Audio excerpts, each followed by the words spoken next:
Well, good morning, everyone. Welcome to the CDFA board meeting. We'll start with the Pledge of Allegiance, if you join me. I pledge allegiance to the flag of the United States of America and to the republic for which it stands, one nation, under God, indivisible, with liberty and justice for all. Josh, would you do the roll call, please?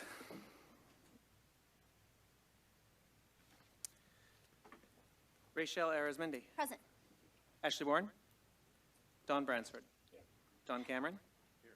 Nancy Cassidy. Here. Helene Dillard. Here. Mike Gallo. Here. Crystal Haley. Here. Eric Holst. Jeff Huckabee. Bryce Lundberg. Martha Montoya. Present. Frank Mueller. Here. Joy Sterling. Andy Thulin. Here. Mr. President, we have a quorum. Thank you, Josh. I'd like to begin by welcoming our new board member with us today, Frank Mueller. Welcome, Frank. Welcome. And Don, you've been reappointed. Congratulations. Good to have you back. And we have one other new board member, Jeff Huckabee, who will hopefully be at our next meeting. Okay, we have the minutes from March 6th. We need approval. Do we have any discussion? One amendment. Yes. I'd like to note that Mike Gallo was present at the last board meeting. Mike Gallo was, you're right. I remember you were here. So Yes. if you would, please make the amendment. And we need to, as amended? Okay. Okay. All those in favor signify by saying aye. Opposed? So moved. Also at this time, I'd like to thank Ben Drake. He's not with us today, but for his years of service on the board, really appreciated his point of view and his input over the many years that he was with us. He was not reappointed. So we'll get right with the program. We have a presentation to the board today, day 0, and we'd like to introduce Jeremy Gorlick from Washfin in South Africa, and Anton Raby from Heartgrow. Gentlemen, I know you're up late. We're working late with us to accommodate us, so I'd like to thank you for joining us in your evening and our morning. So welcome. Thank you.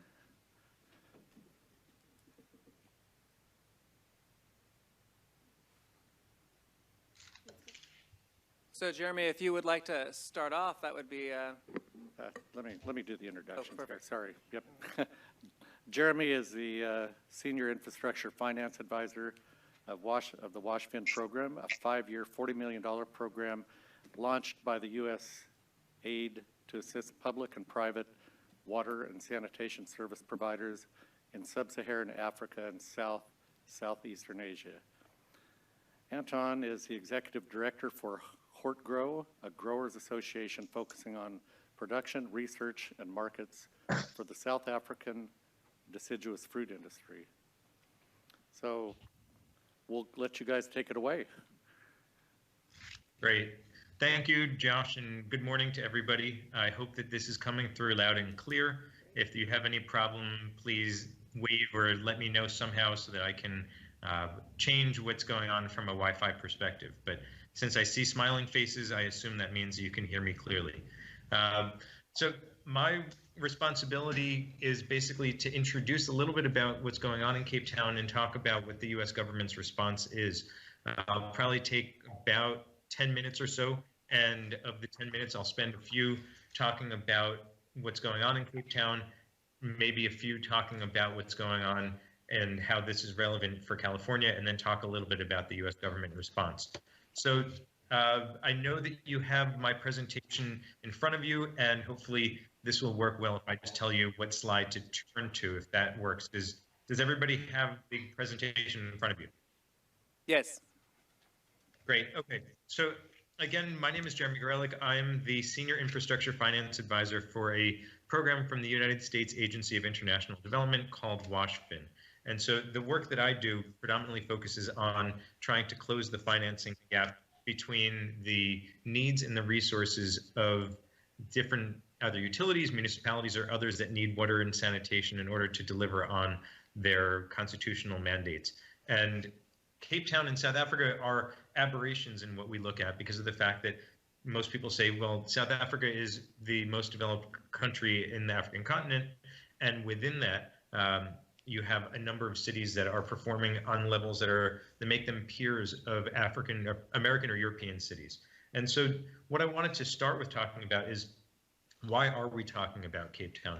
And if you go to the first slide with content, which is probably the second slide in your packet, there are a number of different things that are going on that make Cape Town a city that has attracted international attention.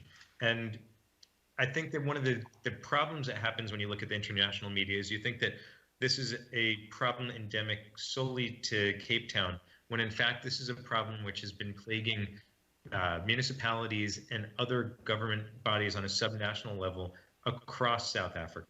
And Cape Town just receives the largest amount of attention because of the fact that there is a considerable amount of corporate presence, commercial presence, international tourism, and other things that make Cape Town a unique city in the eyes of the rest of the world. So there are three main factors that people often point to as the reason why the situation is what it is in Cape Town. And I hope that Anton will agree with me. So the three factors that people typically talk about are population growth, late action by authorities, and a rainfall that was far less than what was expected to be in the city over particularly the last 3 years. But one of the things that people often don't like to talk about, and why I didn't put this down, is because this is a highly sensitive question and probably something which is relevant to think about from a California perspective as well, is the amount of water that's used and predictably used by both corporate interests, so whether it's commercial or whether it's agricultural or industrial, is relatively stable over a fixed period of time. Similarly, the amount of water used by poorer populations, particularly in a country like South Africa, where there is an allocation for indigent populations and an allocation for those that fall beneath a certain level on monthly income, that's also relatively fixed and easy to predict. The change and the thing that has been difficult in Cape Town is the understanding that it's actually not looking at the question of the wealthier, the poorer community. It's in fact looking at the wealthier community. And the wealthier community is the one that probably needs the largest amount of education as to the impact of the, I would say, exorbitant use of water for non-necessary needs. So to fill your pool regularly, to water your lawn, to wash your car, all of those are more luxury things than they are required things. Taking a jacuzzi bath on a daily basis is not something that somebody in a poorer community has the luxury of doing, but it's something that does happen amongst those who have the money to do it. And so I would say that that's a challenge that we as USAID are working on in Cape Town, and it's something that I would think might resonate with some of you who are thinking about similar issues in California. If you turn to the next slide, again, I tried to capture looking at some of the similar issues that went on in California between 2011 and 2017, but the fact that there was, in fact, a much stronger sense of what the water needs were. So if you look particularly at the graph on the upper left, you'll see that California was far better at managing the water consumption. And if you compare that against Cape Town is that dark blue line that by day zero, mid-July, at least where it's projected to be now, is something which is far more concerning. And there's not necessarily that buffer that exists or existed in California and continues to exist because of smarter both water conservation regulations and water conservation awareness, as well as the rehabilitation and construction of private wells and small water systems, all of which are things that are being reviewed within the Cape Town context and across the Southern Cape, across Cape Town, Western Cape, Eastern Cape, and Northern Cape, as well as across the entire country. So there are some responses that have been introduced by the city of Cape Town. And if you turn to the next slide, you'll see that there are some things that have been introduced. One limit on water consumption. The city council has put some recommendations in, and not only put them as positive things you should try to do, but there's also negative consequences. In the case that you exceed the limit, there would be a fine of up to $850 for households that exceed what the recommended limit is. There are plans to try to go ahead and build new water wells as well as new desalination plants, which are, again, great ideas, but the cost to them is something which is a concern. And so there are ongoing political discussions about what the ramifications of that would be. The final one, which again I didn't put on because it is something which is sensitive for a number of people, is the idea of trying to introduce effluent reuse. So basically taking wastewater and treating that, and rather than sending it back to reservoirs, reintroducing it into the system. There's a very strong resistance to that, partially because of the fact that there's a large Muslim population here in Cape Town, and people are concerned about what that means as far as following the laws of Islam. But there are also other concerns that people have brought up just from a general distaste on the idea of drinking water that came from the toilet. So one of the things that we as USAID and others are looking at is there a way to redirect some of that water that's being reclaimed from basically the water coming out of toilets and introduce that for commercial or industrial uses, which then would free up water that can be used from the reservoirs for residential uses. Again, this is all a question of messaging, but it's something that a number of international as well as domestic partners are looking at creatively, both from a technical and from a social communication standpoint. So if you go to the next slide, just again, briefly referencing some of the things that should not be surprising for you, there are implications to the environment. Drilling these water wells could have a profound impact on the biodiversity in the area because it would reduce underground water. There is potentially hygiene risks if we start talking about reducing water available for bathroom activities like hand washing and toilet flushing. I'm sure that we'll hear a lot more about what the impact would be on the agricultural sector. But there are also some trade-offs that people aren't really thinking about. So there are a number of restaurants that have said that they're going, instead of using plates that they can wash in dishwashers or hire dishwashers to wash, they're instead going to disposable plates and disposable forks. While that helps with the water issue, it doesn't necessarily help with the environmental issue, nor does it help with the idea of providing employment or labor opportunities for some of the unskilled labor that's within the city. And so the city, unfortunately, is in a position where it's trying to rush to find solutions that would make sense, but those solutions don't always end up being long-term beneficial for the environment, which is problematic when you think about the entire impact of water scarcity in a country like South Africa, which is one of the highest ranked as far as water scarcity and being at some sort of level of danger in the case of the prolonged droughts like what we're seeing in Cape Town. So what I wanted to close with is talking about what the U.S. government is doing, particularly what USAID is doing. I was asked to speak tonight by the Consul General here in Cape Town, who said that she knows that the program that I'm helping to run called WashFin is focused exactly on mobilizing money, but also looking at targeted solutions. So there are two main things that we're working on right now that I'd be happy to share more information with should anybody be interested. One is working on, again, this idea of effluent reuse, coming up with both the technical and engineering side as well as what the social side of that would look like. And then related to that, but on a larger scale, it's looking at the financial options analyses, not only considering what goes on in the case of effluent reuse, but what the long-term capital investment ramifications could be if we talk about taking out the idea of traditional water and now looking at other areas, and then thinking about the finances that would need to be taken out. If we're talking about a $500 million transaction, how can the city afford to do that? And where would the city either need to cut on the other services it provides, or how can it make sure that it matches the useful life of some of these desalination plants along with the repayment period that it would hope to be achieving through some of the financing that's available? So I know that I threw a lot of information at you. Again, my goal was to stay around 10 minutes, which is where I'm at. I know that there'll be time for Q&A after both of the presentations. So I think that I'll turn the floor over for the conversation from Hortgrove, but I didn't know if there were any immediate questions anybody would have that I could answer before we move on to the second part of the prepared presentations. Jeremy, thank you. Don Bransford.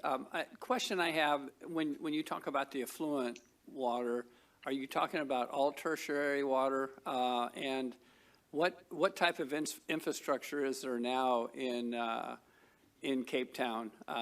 Or is that just something that you're in the process of trying to develop? So again, to answer your first question, it is all tertiary water. The second question is probably the more interesting one.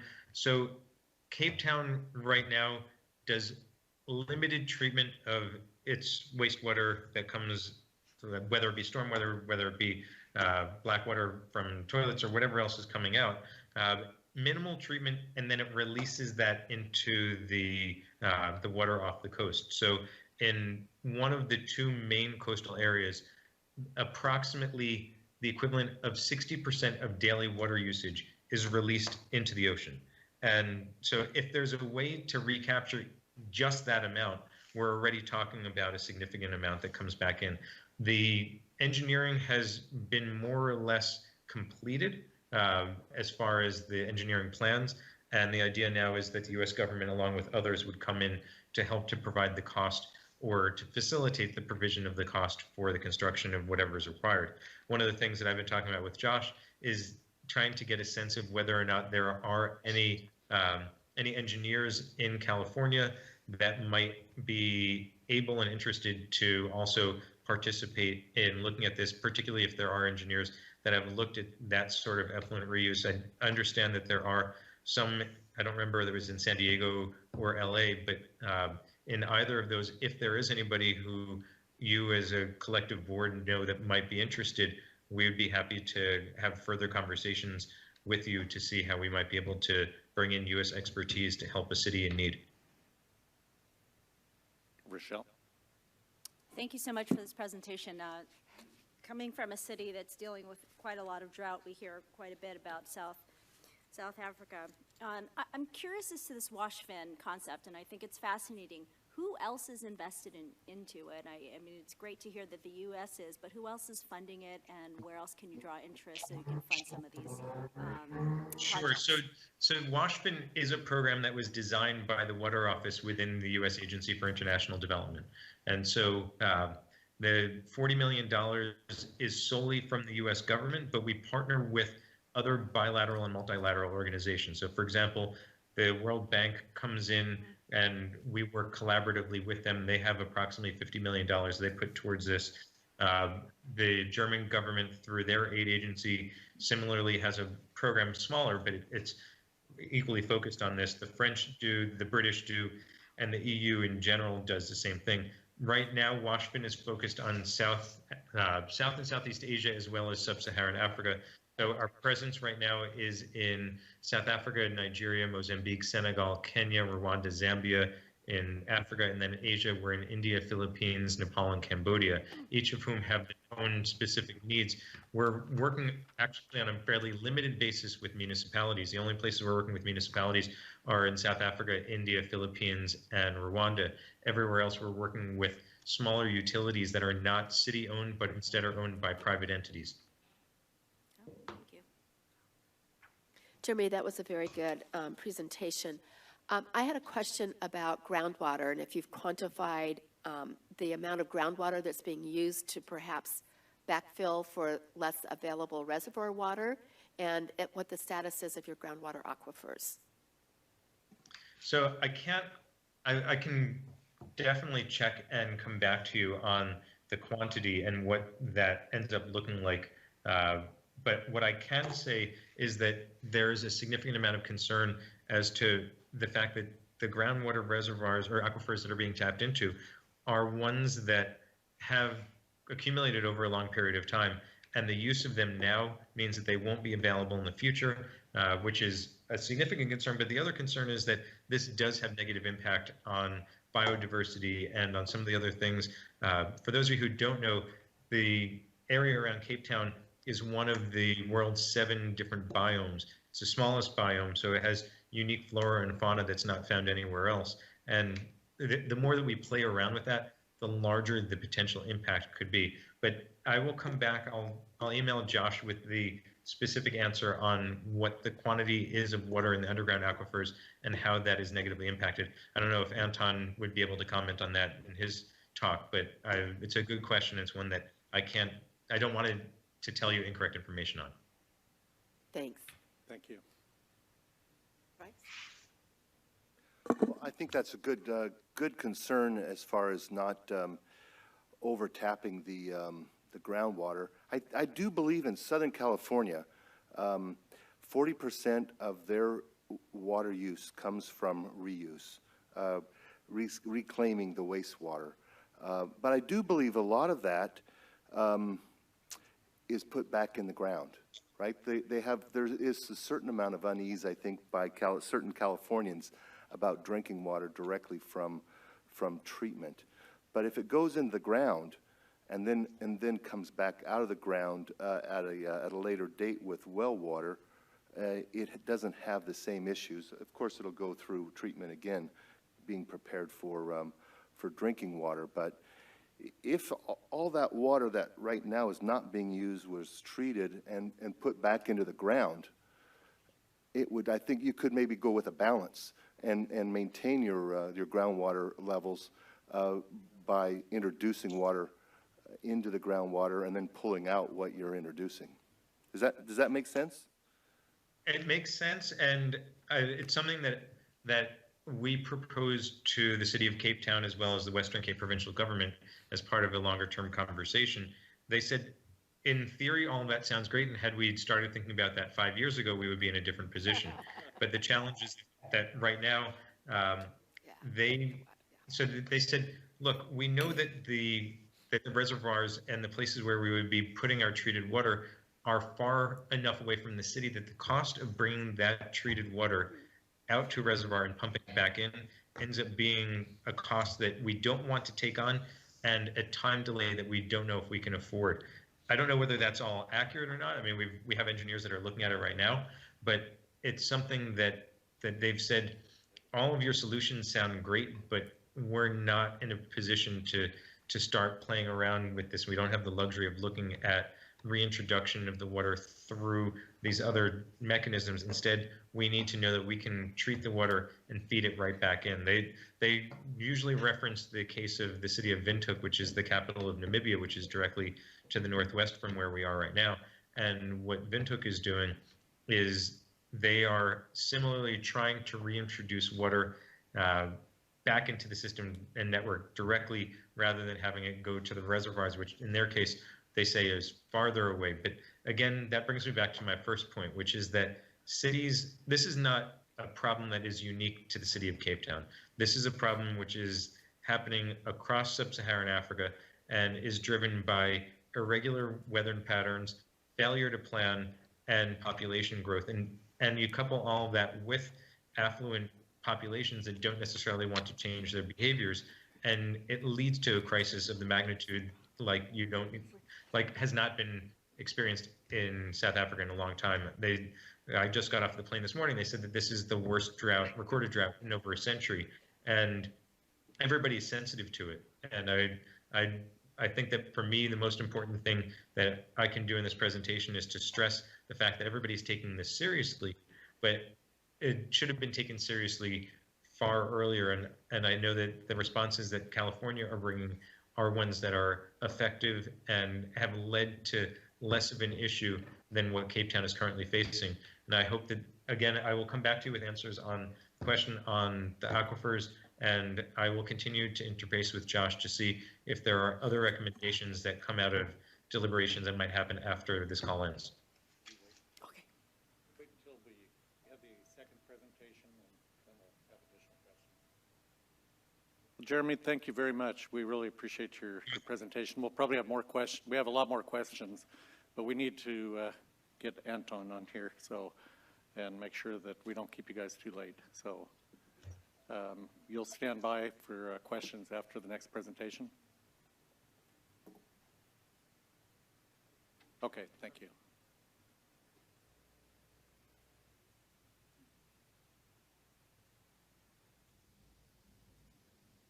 There, welcome. Okay, good evening again. Can you see my presentation? Yes. Yes, we Yes, have it. Anton, Very thank good. you. Well,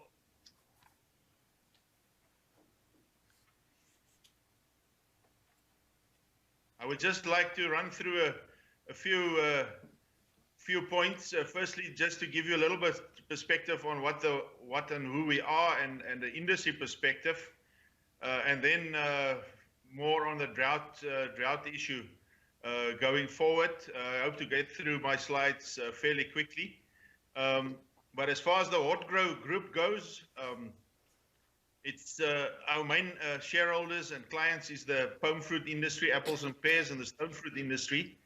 But we've got a number of other industries, what we call minor crops or some of the alternative crops, which you can see at the bottom of the screen from the fynbos industry, proteas, olives, figs, dried fruit, cherries, and so on. And what we also experience is that we see a change in the crop mix to some of these alternative crops. Some of them are, one can say, it's sort of desert plants, and they're much more water use efficient than some of our more traditional crops. So we are seeing that change is coming through. Hotgrow is also aligned with some of the other exporting industries. You can see those on the screen as well. Within Fruit South Africa, and there we deal with national issues, market access issues, policy issues, and so on. But obviously, this current drought is more focused to the Cape Province, and obviously the bulk of our product is grown down in the Western Cape. We've got around 80,000 hectares of deciduous fruit planted in the country. You can see the bulk of that down in the Western Cape, the Northern Cape, and the Eastern Cape, and all three of those provinces are currently under sort of drought conditions. But there's also growing areas up in the northern parts of the country. As far as production and so on goes, our main crops, palm fruit and stone fruit, we produce about 1.6 billion tons a year. You can see there the value is about 10-11 billion rand, which is about $1 billion at the current exchange rate. But more importantly is the number of jobs that we sustain. And that's obviously one of the great concerns currently in the sector and also in the socio-economic side of the industry. The next slide is just a sort of a breakdown of the different crops, but the bulk is basically apples and pears. Different marketing channels differ between the different crop types, and something like peaches and apricots are mostly planted for the canning industry, with very limited volumes going to the fresh side of the sector. So that's just a little bit of a background as to the, now my slides are stuck this side, as to the scope, extent of the industry. Just briefly on the marketing side, you can see that we still export quite a lot of our product to the what we call our traditional markets in Europe and the UK. Africa has grown very well in the last 10 years or so, but we are also starting to make inroads into the Middle East and the Far Eastern markets. Your part of the world, very limited volumes, very specific specs being exported to the US and Canada. And in the last 2 years, we've also started re-exporting to Mexico, although it's not indicated on that slide. Just back to our current situation down here in the Western Cape, where basically all the tree crops are irrigated, and you can see the two main catchment areas ringed there, from north to south and from west to east, which is also the catchment areas for the metropole. And that's where we share water, and that's obviously where dilemma comes in with human consumption versus agriculture. And I'll come back to that, but we've had a fair amount of discussions in the political arena and in the PR arena around people that don't understand what the value is of agriculture, water for agriculture, and what the impact of that is on rural areas. So that discussion is ongoing. As far as the water sources go, you can also see there the same sort of story with regard to where the main precipitation is annually, or traditionally, I should rather say. Again, around Cape Town, it's very limited water catchment for the metro itself. The water is basically coming from the various rural areas, and you can see the big blue block around Winterhoek and the Boland area, but also further to the east to the southern Cape and so on. I think one of the things that we struggle to get through to the general public and politicians for that matter, and I think some of them are just downright obstructive, but we have quite a number of private dams, and that water is not shared with Cape Town at all. It's all winter water, and what we've also seen is that some areas had fairly normal winter areas, so it's not a sort of a blanket problem throughout the province or throughout the Northern Cape and the Eastern Cape either. So we have fairly normal production in some of our production areas. There's also private schemes which is also not shared with the metro, and those farmers were also mostly okay during this past season. We are just coming to the end of our production cycle with the last apples that's currently being picked still. So once again, there's no sharing as far as that is concerned. Our biggest problem is the 10 or 12 sort of catchment areas. The Theewaterskloof is the biggest one, and you can see agriculture allocation is only 30% of that water. And unfortunately, that was the first water that was cut. And whilst the metro was still sort of staying behind, and I think Jeremy has mentioned some of that problems that we've experienced with a little too much, too little, too late type of thing. That is how the Theewaterskloof Dam currently looks like. It's the main supply source for the metro. And I checked earlier today, it's around 10% at this stage, which is really getting to the bottom of this barrel as far as that is concerned. The next slide basically shows you how the sort of the storage capacity have dwindled and sort of declined over a 4 or 5 year period. And if we don't have a proper rainfall period coming up now in our next winter, which should start around now, that is predicted to go even lower. So the day zero type debate, it seems as if the metro is fine for now, but many of our members have struck day zero already, and that has got big implications for our next season. If you look at this slide, I don't know whether you can see my mouse on the slide, but you can basically see 2013. The black line is the sort of the norm, the median. The slight line at the top there was 2013. The next line is 2014, 2015, 2016, 2017.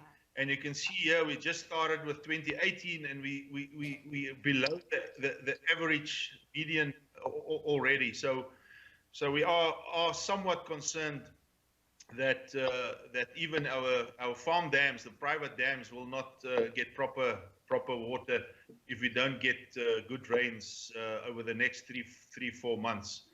The next slide shows you the sort of the 10 lowest rainfall areas since 1945. And you can see the last time we had this was in the early 2000s. This is the last three completed years. So the last 50, 60 years, you can see this is the worst that we've ever experienced. And you can also see the decline since about 2013, which I've just indicated. And this is for Jonkershoek, which is one of the biggest, the highest rainfall spots in the Western Cape. Now, there's some people that say that this sort of 3 years in a row type situation is 1 in 100 years. And if a fourth one should follow, that's 1 in 400 years. So nobody that's currently alive have experienced this. And I think that also is an indictment to the people that should have made plans earlier, especially in the metro, where there's been lots of population growth, but there wasn't any additional water either as far as new dams are or groundwater or the recycling of water and desalination type stuff. And that's the main reason why we are currently having a problem. Now back to our industry itself. I hope I can give you a little perspective in the next few minutes. But what normally happens is that we have fairly diverse farms. Up to 75% of the water in most cases are used for these long-term crops. And if there's full dams, there will be an allocation for annual crops like potatoes or tomatoes or onions and things like that. So many of our growers have learned to cope with less water, and they're fairly flexible, and that's why they could have survived up to now. So we haven't seen the impact on the long-term crops, but we've seen a huge impact on the cash crops over the last year or so, and obviously there's a lot of jobs that's linked to that. Jeremy has mentioned the groundwater issue. People are just currently putting in more boreholes virtually every day, and one can understand that. There's a sort of a panic, but it's a huge concern for us as agriculturalists as well, because we're just putting more straws into the same glass of water. And somehow we will have to address this as a broader economic base, because this cannot be a short-term solution. So that's one of the things that we are currently addressing on a high policy level as well. Increases in efficiency, we are using technology, probes, even satellite technology, and we, as I say, we have learned to get by with less water by increasing efficiencies. That's basic things like just making a hole in the ground and see how deep you need to irrigate, and we don't see scheduled irrigation anymore. It's need-based, and it's only for as long as it's required, and there's no waste. Mulching is used fairly extensively. That has reduced water evaporation by 10%. Sort of cover on the under trees, and also in the rows. There's lots of things that's being done to reduce evaporation. Orchards are also ranked according to the water use productivity. We've seen a lot of replanting of old orchards. Young trees use less water. And in that sense, we are actually very blessed that we have a very healthy industry with regard to the percentages of old trees, optimum producing trees, and then obviously younger trees. So if things get back to normal, we should be fairly well positioned. And we also see irrigation focusing on earlier cultivars. I've already mentioned that there's crop mix changes happening, and these I think will accelerate as we go forward. But an orchard have been planted for 20, 25, 30 years, so that will be a medium, long-term type development. The effect on the markets has been different for different crop types. You can see the percentages indicated, and a part of these lower sort of percentages for peaches, nectarines specifically, is due to a lot of new plantings the last 5, 7, 8 years. We also started fairly late with irrigation this past season, with a good spring, some late good spring rains in many of our areas. But as I say, the effect on different growers are different, highly variant. And we've also got some question marks of the storability of our long-term storability of our fruit. Now, what are we doing to conclude? I've already mentioned this political and PR debate.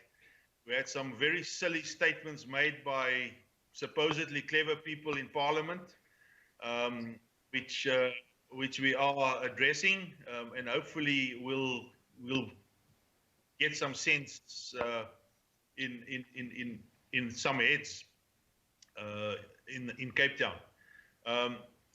There's also talk of acceleration of getting rid of many of the invasive species in our catchment areas, and there's even figures bandied around that if these sort of invasive plant material can be removed, that the runoff of water will be 2 or 3 times the equivalent of the Theewaterskloof Dam. So that is something that certainly needs more attention. As an industry specifically, we have quite some years ago started with what we call Orchard of the Future, where we look strategically at how we need to direct and guide our research program, and you can see what the focus areas are. But the future needs are obviously what we've identified quite some time ago, and water use efficiencies is one of the major priorities in our current program. You can see here some of the focus areas of this program, which is both on apples and pears and on stone fruit, linking to practical on-farm stuff, efficiencies, new technology that I've already mentioned, more adapted rootstocks, all those sort of things that one can look at. The drip irrigation have just exploded. We've mainly had these spray micro jet type irrigation, but many growers have now moved to drip irrigation.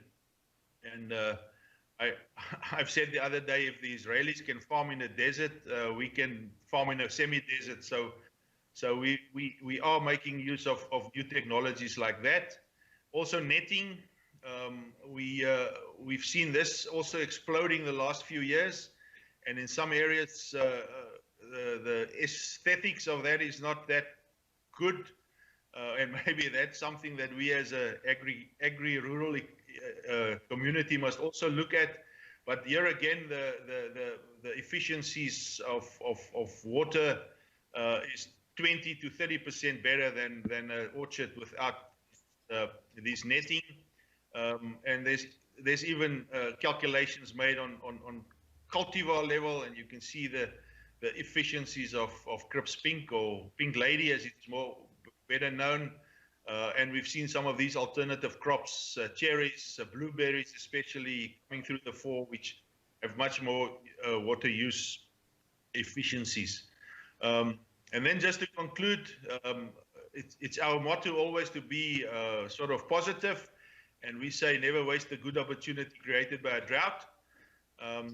So we see this, as I've indicated, to renew our industry as well. There's been a clear refocus of resources. I've mentioned the policy issues. We need to look at our dams, the water storage issues, and I think one can add the groundwater there as well.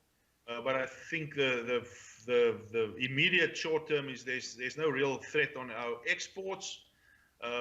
And what we've seen is that our farmers are very resilient. They are making plans, they are adapting, and as an industry, we will certainly survive.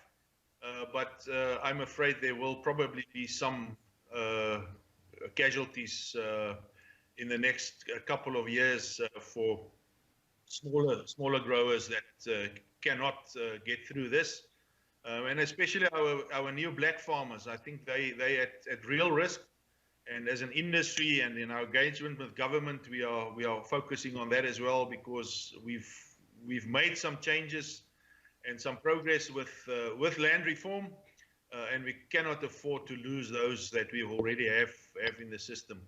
So that very shortly, a perspective from my side. I trust it was informative.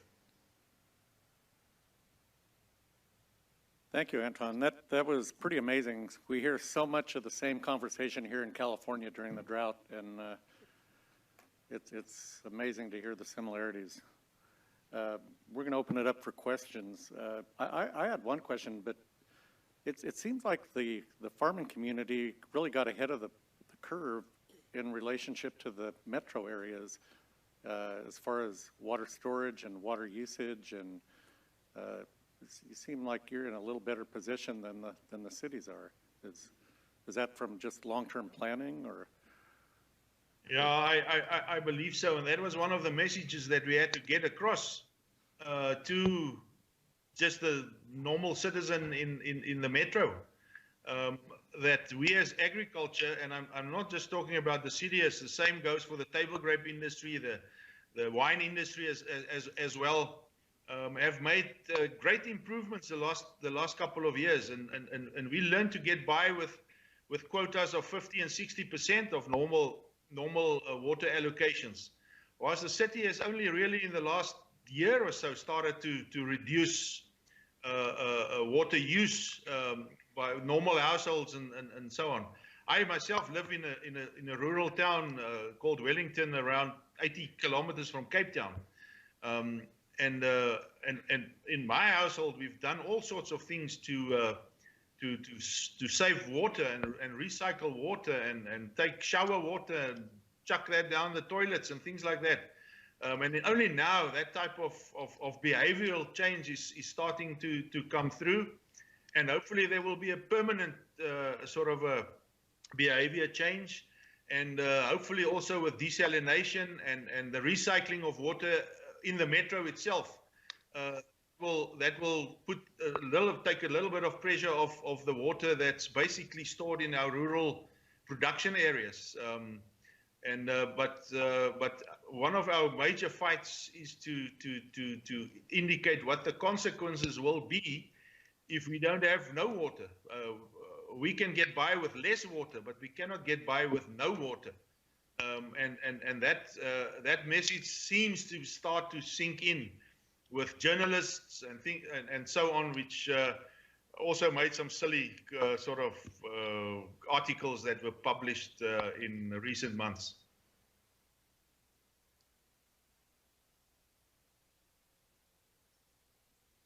Thank you for a very sobering presentation. I had a question about the allocation of water. So it's 25 liters or 50 liters, wherever it is right now. If that's to every individual, how is it that the wealthier are using more water? So that's my first question. And then my second question is, do the nets and the netting take the place of greenhouse growing? No. First question on the healthier and wealthier people. It seems as if there were some people that said, "I can afford it. Why should I save water?" But even in the wealthy areas now, in some of the suburbs, it's my understanding that people are taking this seriously now. But I think that's human nature, and fortunately, there's some people that's starting to take that sort of steps. But also, as I say, I'm not living in the metro, but it's my understanding that they are taking steps against people that are sort of keep on using a lot of water. So hopefully that is being addressed. With regard to your question on netting, no, it's not greenhouses. It's just large areas that's put under shade cloth to protect the plant material. We also have other disasters like hail and those sort of things, which is also then not an issue with these netting. But it also reduces sunburn, which we've got a fairly harsh climate, and our packouts are not always that good. So there's been experimentation with netting over many years, finding the right percentage of sunlight that can come through and so on. The color is also a big issue. But no, it's new technology, it's new production method and infrastructure. It's also fairly expensive. It basically doubles your normal orchard establishment cost. So once again, that is something that needs a fair amount of time to be effective and also to be introduced on a fairly large scale.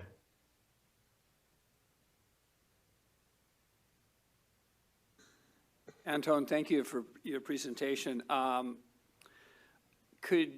Couple things. Can you spend a little time talking about the water rights, or how water's allocated? Has the system been adjudicated?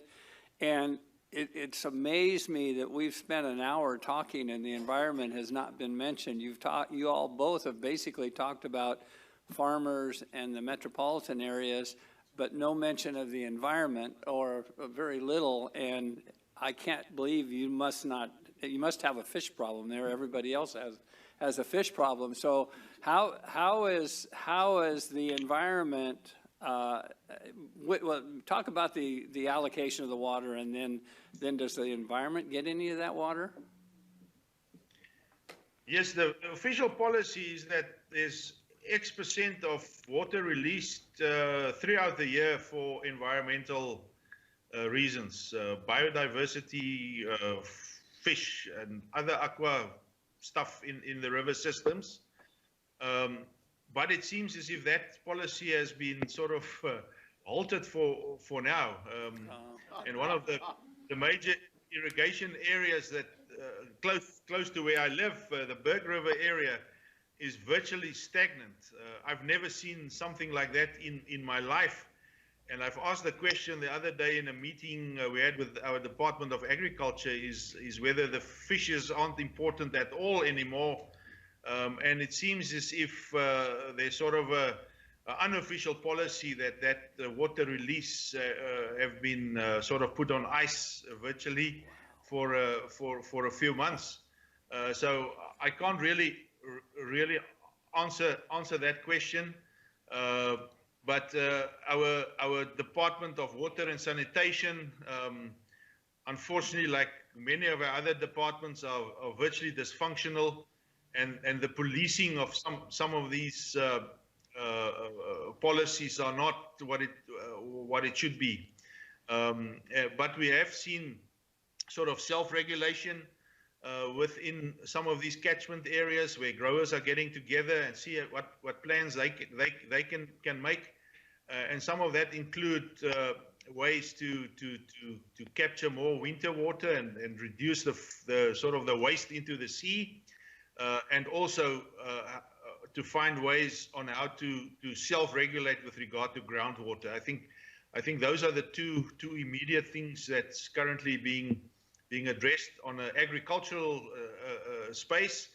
But I can't really talk on behalf of the department on the environmental sort of release of water. I can just tell you what I've experienced in my environment. Do the farmers that own those dams, the private dams, do they have the right to store that water?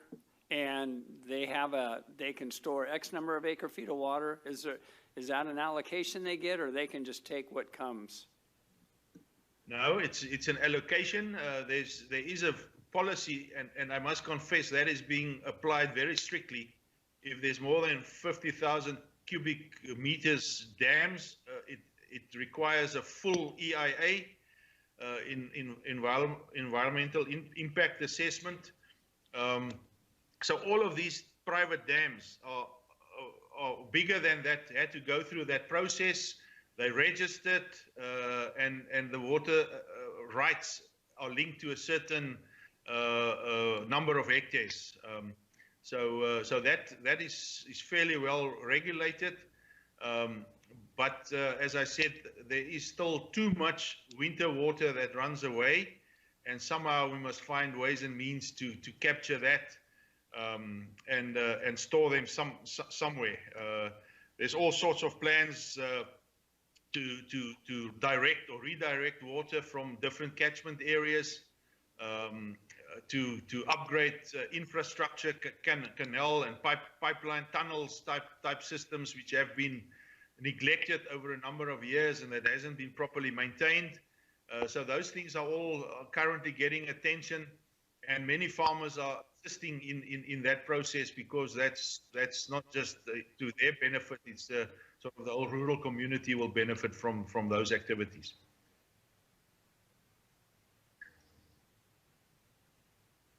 Thank you. I have a question about your research and whether or not some of the research is going on. Is it in private sector or university sectors? And are you looking at drought-tolerant rootstocks and different crops?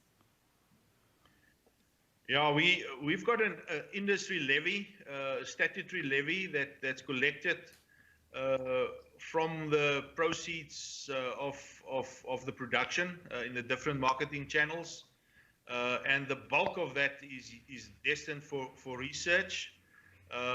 We still have a research council, government funded, but we are virtually on a 50-50 basis between industry and government as far as that is concerned.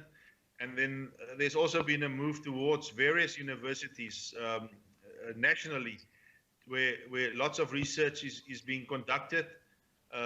As far as the water research goes, there's a National Water Research Commission that coordinates those research, and as an industry body, we have some of our experts serving on some of those working groups and committees to identify priorities and direct some of this joint funding, obviously with a longer term sort of view.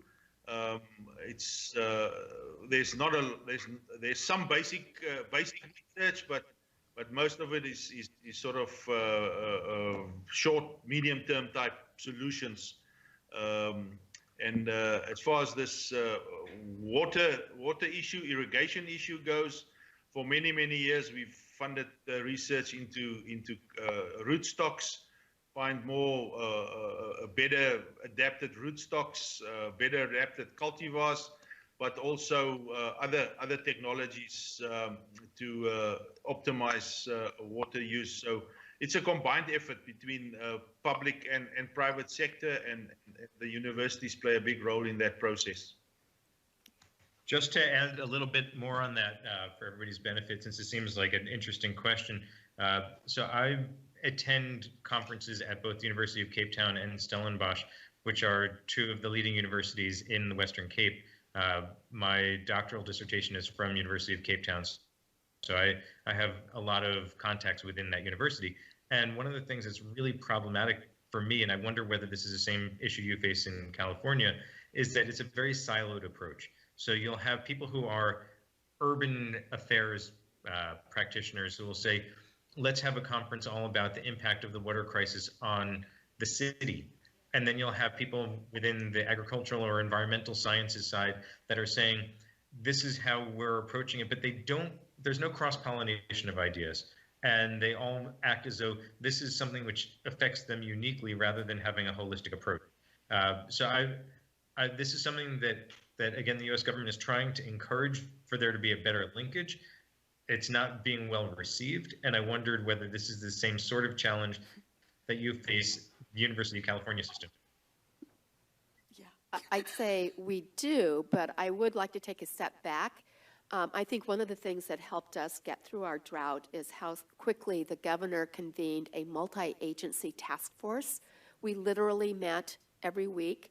It dramatically improved communication with the federal agencies, as well as with local agencies, but that task force forced everybody out of DWR doing its thing and State Water Board doing its thing and ag coming in from another perspective. And so that definitely helps set a tone of looking at things in a more holistic kind of way. And we've tried to do some of that with our friends throughout both the state university system and the University of California. But I think that's really an important role for each one of us to play, is to really help identify where all those silos are and pull people out, because it does not come naturally. And there's history for the way that it is. Yeah, that's certainly part of our challenge that we found as well. And we've established with our Western Cape Department of Agriculture what we call a war room. And we try to make that a multidisciplinary type sort of a space where these different disciplines can get together, where we can influence policy, but also some of these practical issues between rural and metropolitan areas. But it's not easy. There's certainly some very vociferous and loudmouthed individuals in that process. I also want to add, oftentimes the fastest way of creating that kind of multidisciplinary approach is to hold up the money as the incentive so that there's forced collaboration for projects that will bring in all of those, including the social science behavioral aspects of making change happen. So that's one thing that works if there's any dollars to be able to wave around.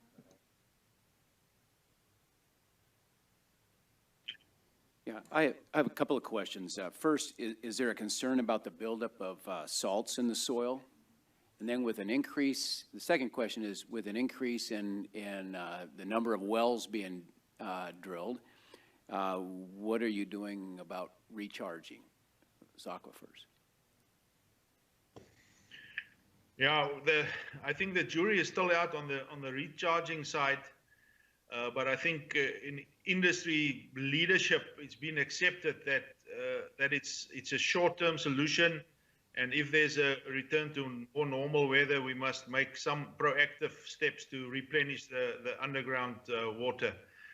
In some areas, there's even talk that there could be active sort of pumping of water back into the boreholes, but we only touch that topic at this stage. So hopefully, once the pressure is a little bit off of the season, the production period is going into our winter months, that debate will really be done, and we can get to some good solutions. As far as salts go, brackish water and so on, yeah, that's obviously also a concern. And what we've seen in the past is when we get these good winter rain, that there's a sort of a wash out of some of these salts and fertilizers and stuff like that. But I must say I haven't really picked up any big issues to date. All that I know is that in this sort of post-harvest type period, there's been less fertilizers applied in many of these areas that's been worse affected because of the nutrients that's still sort of in the root zone. But I'm not a technical person, so I cannot really give you a proper answer. But I'm sure I can find out and send that through offline.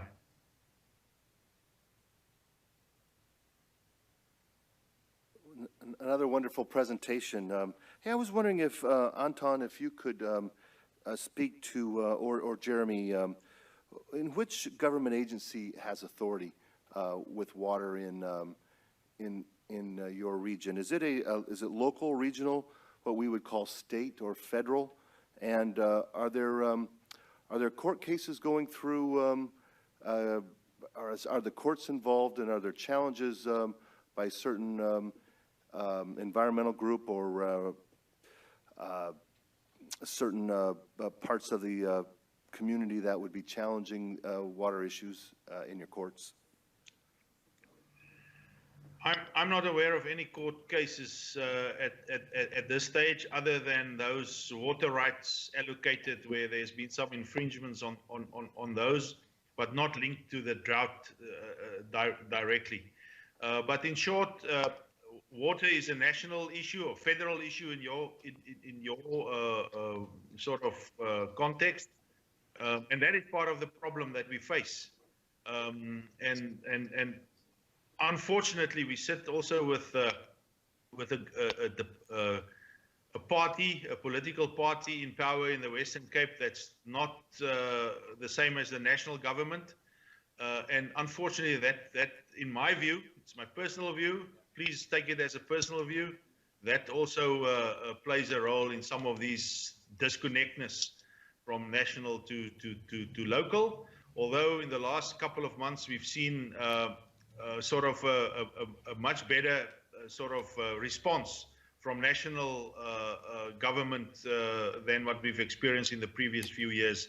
So hopefully the politicians have seen that things need to be addressed. But as I say, that's my personal view.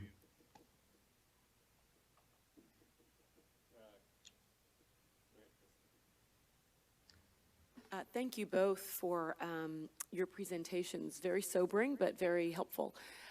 Question, and this is to both of you.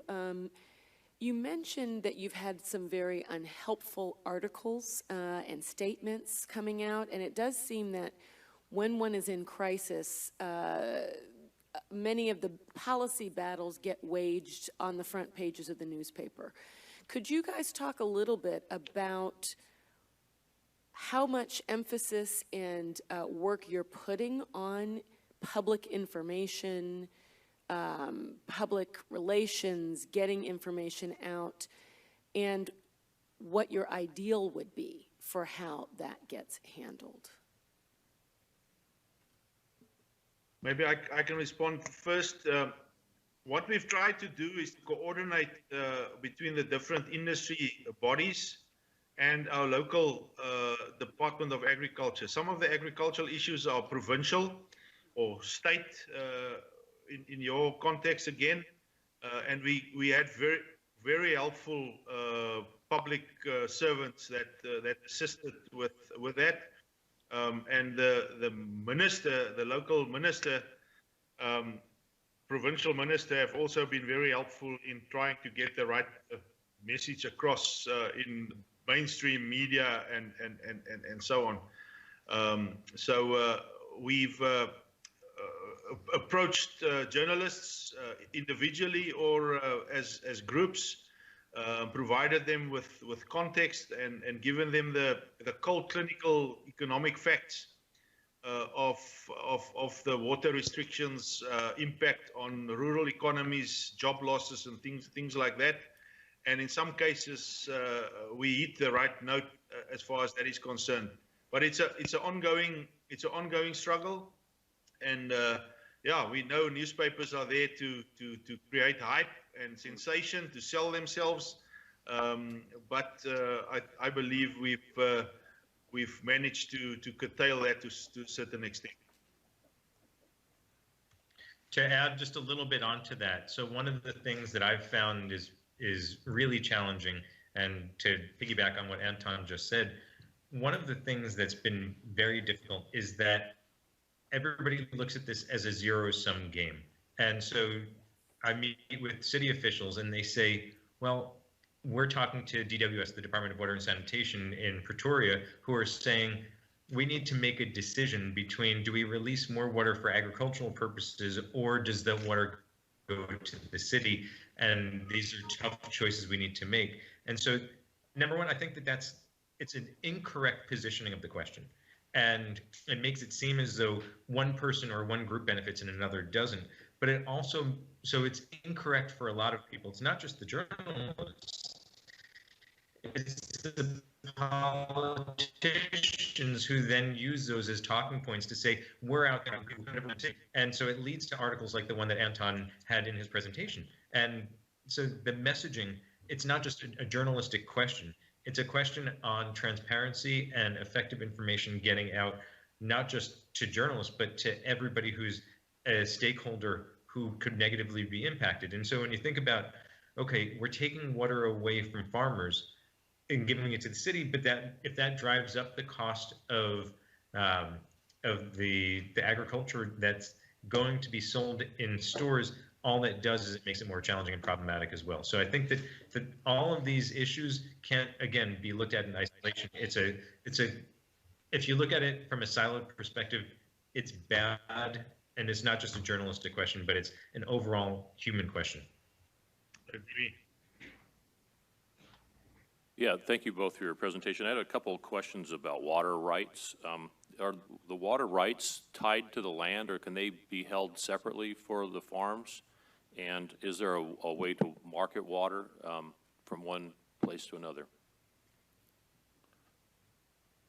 As far as I know, the water rights have been delinked from the land, so it's separate ownership rights. But water rights is transferable. It can be reallocated or sold off to other pieces of land. But that's my understanding of it. Once again, I'm not a expert on water rights, but it's severable. It's not linked necessarily.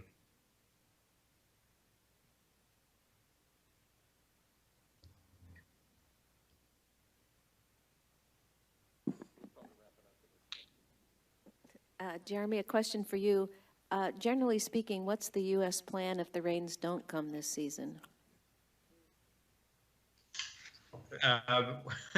Good question, and I do actually get asked that on a somewhat regular basis, and it's difficult because, so as I said, I'm in Cape Town now. I fly in on a pretty much a weekly basis, but I live in Pretoria, which is about a 2-hour flight away. And last week we had 3 days of continuous heavy rains.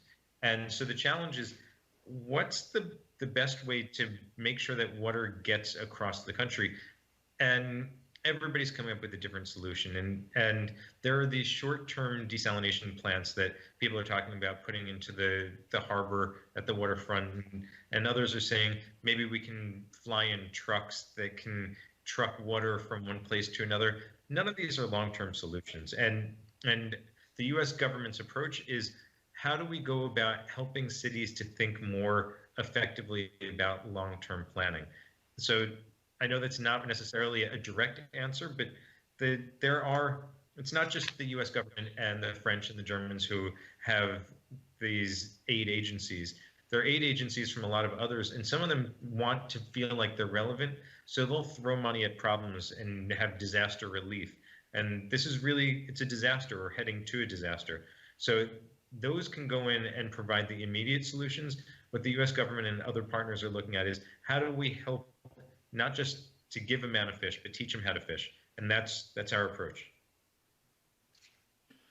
Gentlemen, I'd really like to thank you for staying up late to join our meeting today. It's been really insightful. You know, there's so many similarities. We can tell you how to regulate groundwater too. We're working on that currently.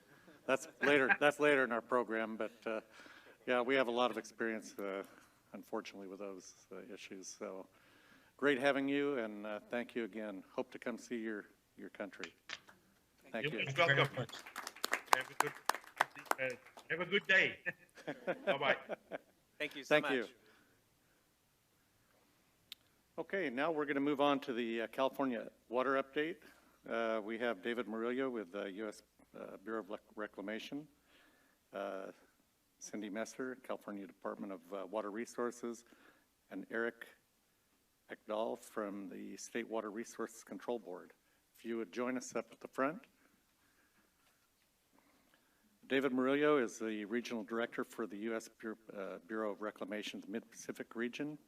As a Regional Director, David oversees the management of California's Central Valley Project, one of the nation's most complex and highest profile network of dams, reservoirs, and canals.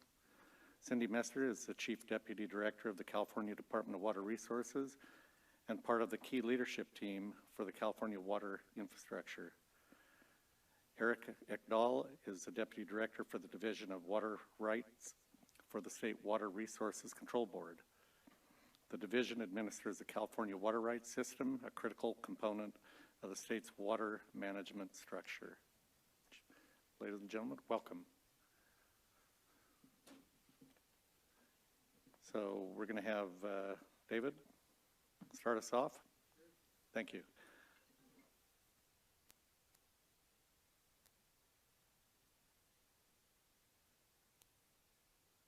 Is it on? Okay. All right, well, I appreciate and I thank you guys for inviting me here to speak today. I'll go over our what's been happening on the CVP this last several months. So 6 months ago, so that's the start of the water year, October 1st, we started about just under 8 million acre feet in our reservoirs, and that includes 5 reservoirs, New Melones, Millerton, Shasta, Folsom, and San Luis. So, you know, in 2017, we had a record high year, one of the highest on record. So, our, you know, going into the 2017 water year, our reservoirs were fairly full. We try to give allocations out in February of each year, about February 20th. Last few years, because of the drought, we weren't able to come out with an allocation in February. Some of that had to do with the hydrology and working with the different districts. Sometimes we were trying to wait a little longer to see if hydrology improved before we gave out the initial allocation. But this year we gave out an initial allocation. So the Friant division on the San Joaquin, their initial allocation was 30%. Salta Delta water service contracts on the once again, on Salta Delta side, so that's the ag, they were given an initial allocation of 20%. And then the M&I on Salta Delta was given an initial allocation of about 70% of historical use, or historical use, whichever was greater. The senior right holders on the Salta Delta side, so that's the exchange contractors, and also the refuges, they were provided a 100% allocation at the beginning of the year. North of Delta, senior right holders, Sac River Seminole contractors, they were provided an allocation of 100%. But north of Delta water service contractors and the north of Delta M&I weren't provided an allocation in February. That hardly ever happens. As a minimum, the north of Delta ag service contractors get, as a minimum, they get what the south of Delta ag community is going to get or more. And so this is the first time we've had, we weren't able to provide an allocation. The reason for that is we couldn't get take coverage from NIMS in providing an allocation on the north of Delta side. They weren't as concerned on the south of Delta side because we could meet a lot of the demands early on in the year with San Luis. And because of the biological opinions, they do have some control over our pumping on the south of Delta side, so they weren't as concerned with that allocation. With respect to the north of Delta, they were more concerned because they felt that we would have to release more water to give an allocation out of Shasta, to give an allocation on the north of Delta side. When we submitted our modeling to NIMS, we were on the bubble. There was some concern whether we could meet the temperature targets later on in the year for September and October. So that's the reason why we weren't able to give an allocation. Because of the WIN Act, things have changed a bit. So I believe we have a little more authority to make decisions. In the past, we've had to get NIMS and Fish and Wildlife concurrence, especially a NIMS concurrence on given allocation. We believe because of the WIN Act, we're not required to get NIMS concurrence with respect to the allocations. So we went back and forth with NIMS after we gave that initial allocation. And in March, we were able to give an updated allocation. And in March, Class 1 Friant allocation went from a 30% to a 60%. And we were also able to include a north of Delta allocation of 20%, so it matched what the south of Delta allocation was. And then for M&I, it also matched what south of Delta M&I was with 70%. We did not get complete buy-in from the fish agencies on those allocations. They do have some concerns whether we're going to meet the temperature targets and we're going to meet the cold water pool requirements at the end of the year. And we've done our modeling. We believe that, we're on the bubble there, but we should be able to meet these allocations. And all this was based on the March 1st forecast. So it didn't take into account the storms we got in April. It didn't take into account the storms we got in March. The March 1st forecast took in consideration February, which wasn't a wet month at all. So what we told them is, look, we're going to provide these allocations. We think we can support them, knowing that we had these storms coming in, and they played out pretty good. So that's what we have right now. San Joaquin River Restoration Program also got an allocation of about just over 200,000 acre feet. Snowpack is still low. People are wondering why we have most of our reservoirs are over 100%. Okay, almost all our reservoirs are over 100% of average, and now we've got some snowpack in the hills, maybe close to maybe 50% of average. And so a number of people are wondering why are we not, especially on the north of Delta side, why are we not getting a larger allocation than what was assigned? Like I said, it was all based on the March 1st. We'll take a look at what the April 1st forecast. But what people have to understand too is we do have a large volume of cold water in Shasta, and that's what we basically can control our temperature targets. But a lot of that was precip. It wasn't, we didn't anticipate a lot of snow melt, so it was warmer water than what we would hope. And there's a pocket of cold water, 56 degrees or less. That's what we really want to take a look at, and that volume of water was smaller than what we had in previous years, and that's why there was a concern. What we're hoping, though, is that with these storms that just came in, with all this additional snow, we'll be able to rerun the models and see if that improved the cold water pool so we can go ahead and sustain these deliveries.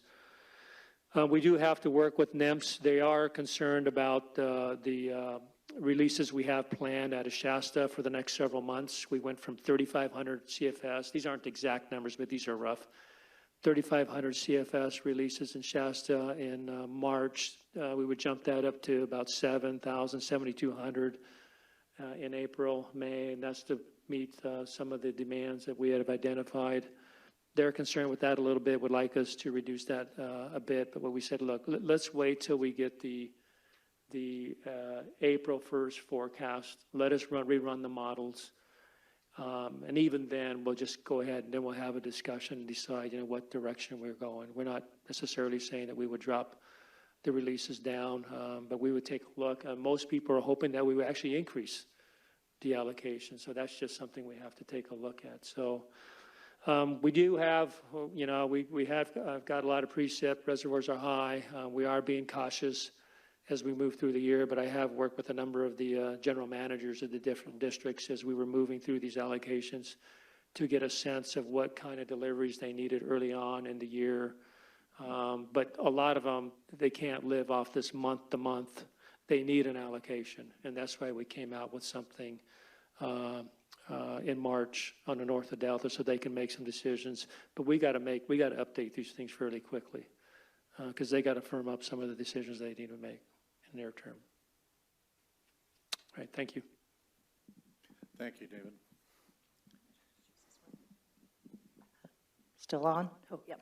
Okay. Well, thank you. And good morning. Thank you for the opportunity to be here this morning. This is the first time I've presented to this board. So I'm just going to start out by apologizing if I miss any key information that my predecessors usually bring, but I'll next time I come back, I'll be better prepared for that.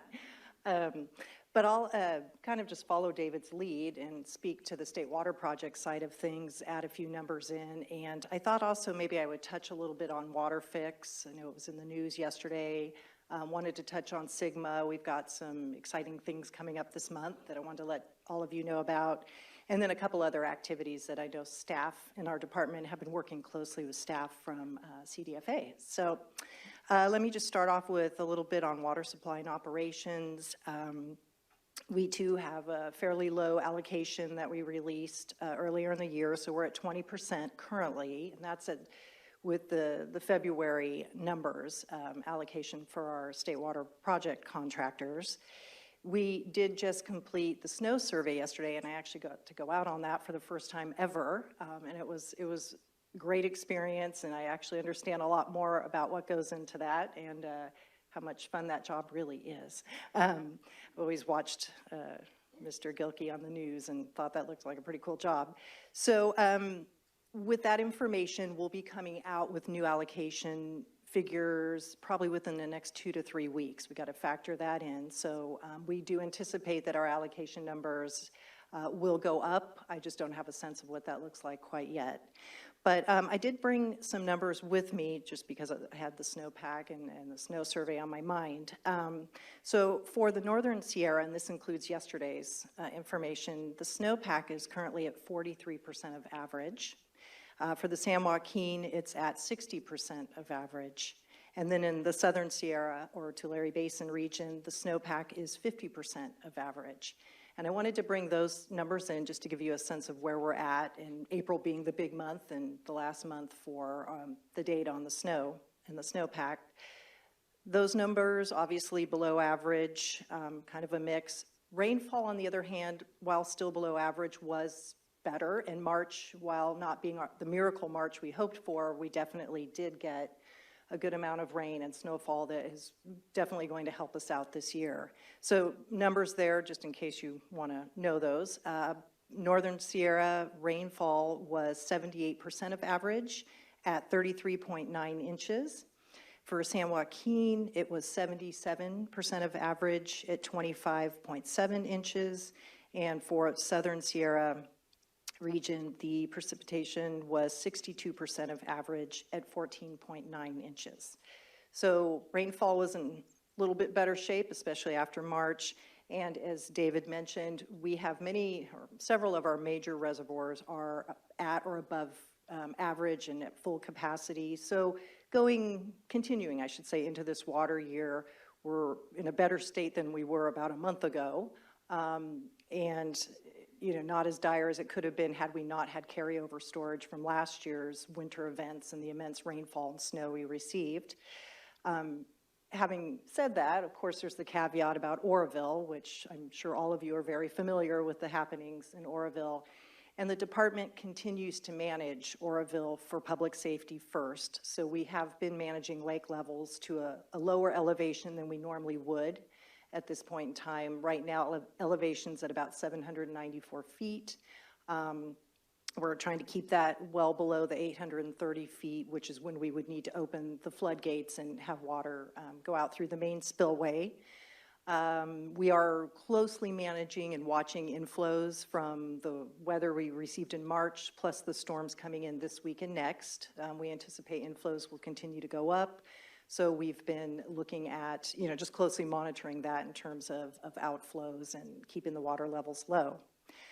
But having said all that, not in a terribly bad state right at the moment, but we too are really being conservative and thinking ahead to the warmer months, thinking ahead to next year when we don't have as much carryover storage as we do this year.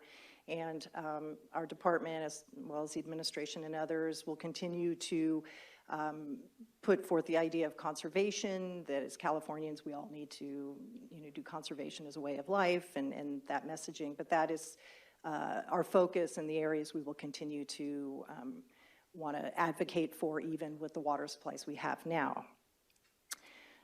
So quickly moving on to water fix, I'm going to assume everybody knows the background. I don't need to go into that. So I just wanted to give you a couple of updates on that.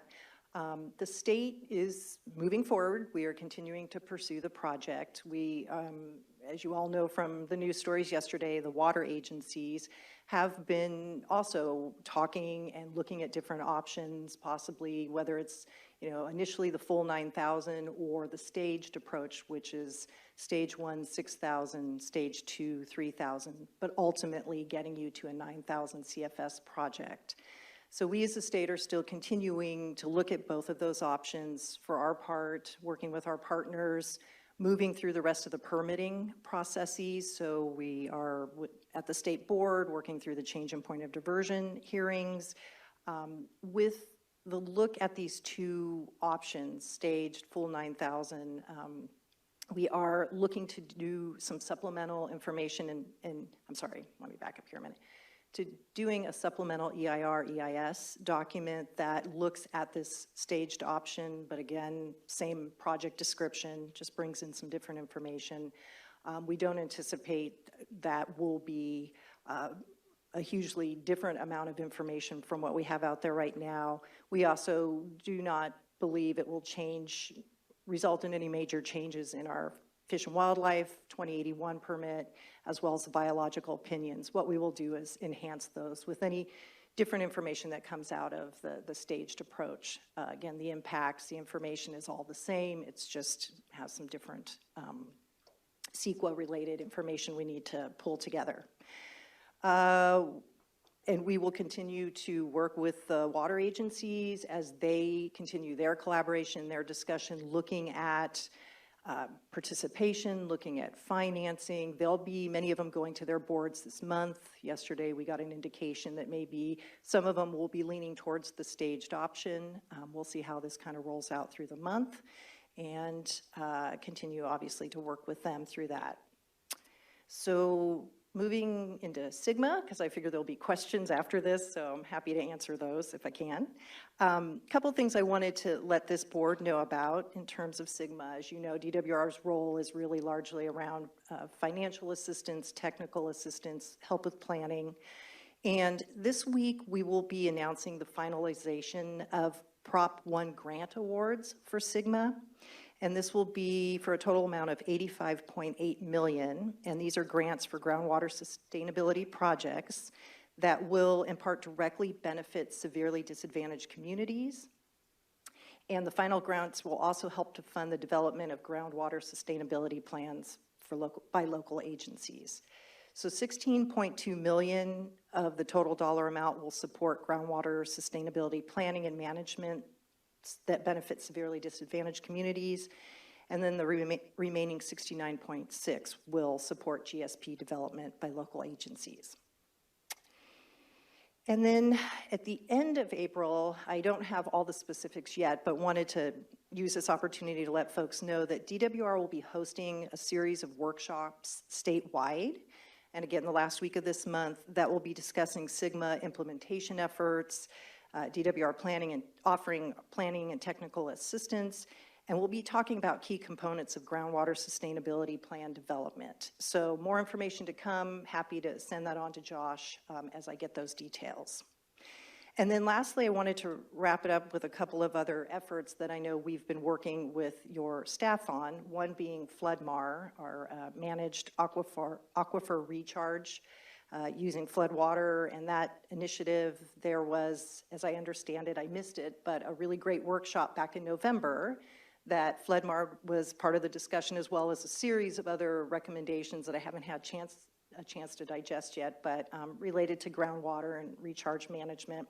So there was a draft white paper that was provided at that workshop. My understanding is that is making its way to my desk and the director's desk anytime now, so we're hoping to get that finalized and out very soon.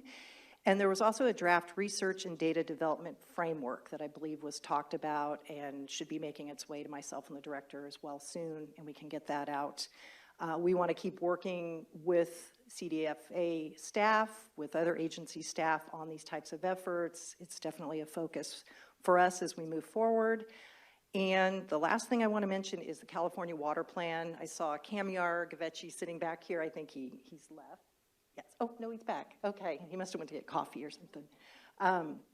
But as you all may be aware, this is our year to do an update. So we have the California Water Plan Update 2018, and we're looking to try and get that update out by the end of this calendar year. And this week we have our Tribal Summit, which I think this is the third one in a row? Third one. So that's gosh, I'm spacing the dates, 4th and 5th.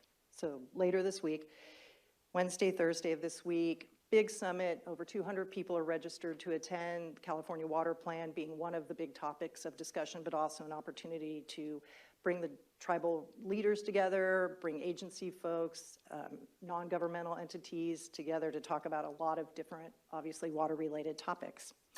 And with that, I think I will stop so I can let my colleague take over. Thank you, Cindy. Appreciate that. Great. Well, thank you. This is also my first time presenting before the board, so thank you for having me. I do have a PowerPoint presentation, and forgive me if the topic of my PowerPoint, which hopefully should go up shortly, is completely not something that you're interested in. But the topic that, when I asked what you were interested in hearing about, the general topic very broadly was water availability in the Central Valley. And so rather than kind of going through the numbers like my colleagues do, the state board doesn't really get into the numbers and we don't manage these large water projects.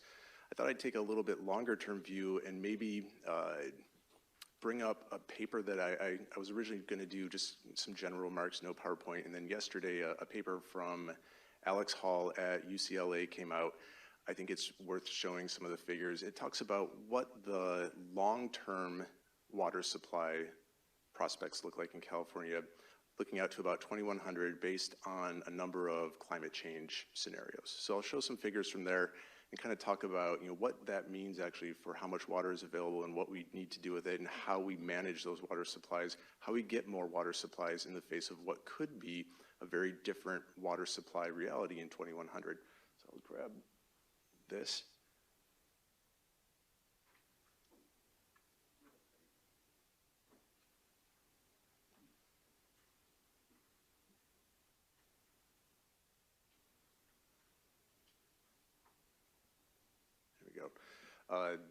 Do I have to go up there? I can go up there and do it. Okay. Did I just hit the wrong button maybe? So you've probably seen a figure like this before. This is the Sierra Nevada snowpack in spring 2010. This is what we would normally consider an average year.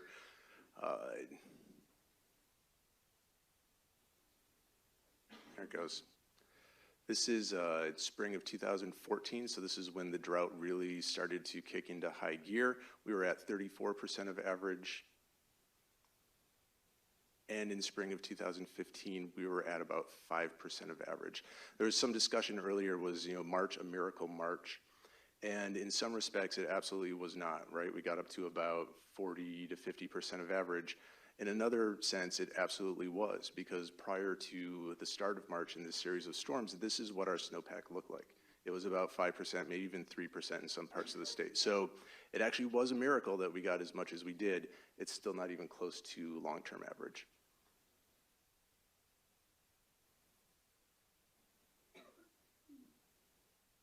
It seems to be a finicky, all right. We kind of put that in context of what California's history of drought looks like. And you kind of see that blue bar, that would be a quote unquote average or normal conditions. I don't like using the term normal because there is no normal in California. We're either above or below.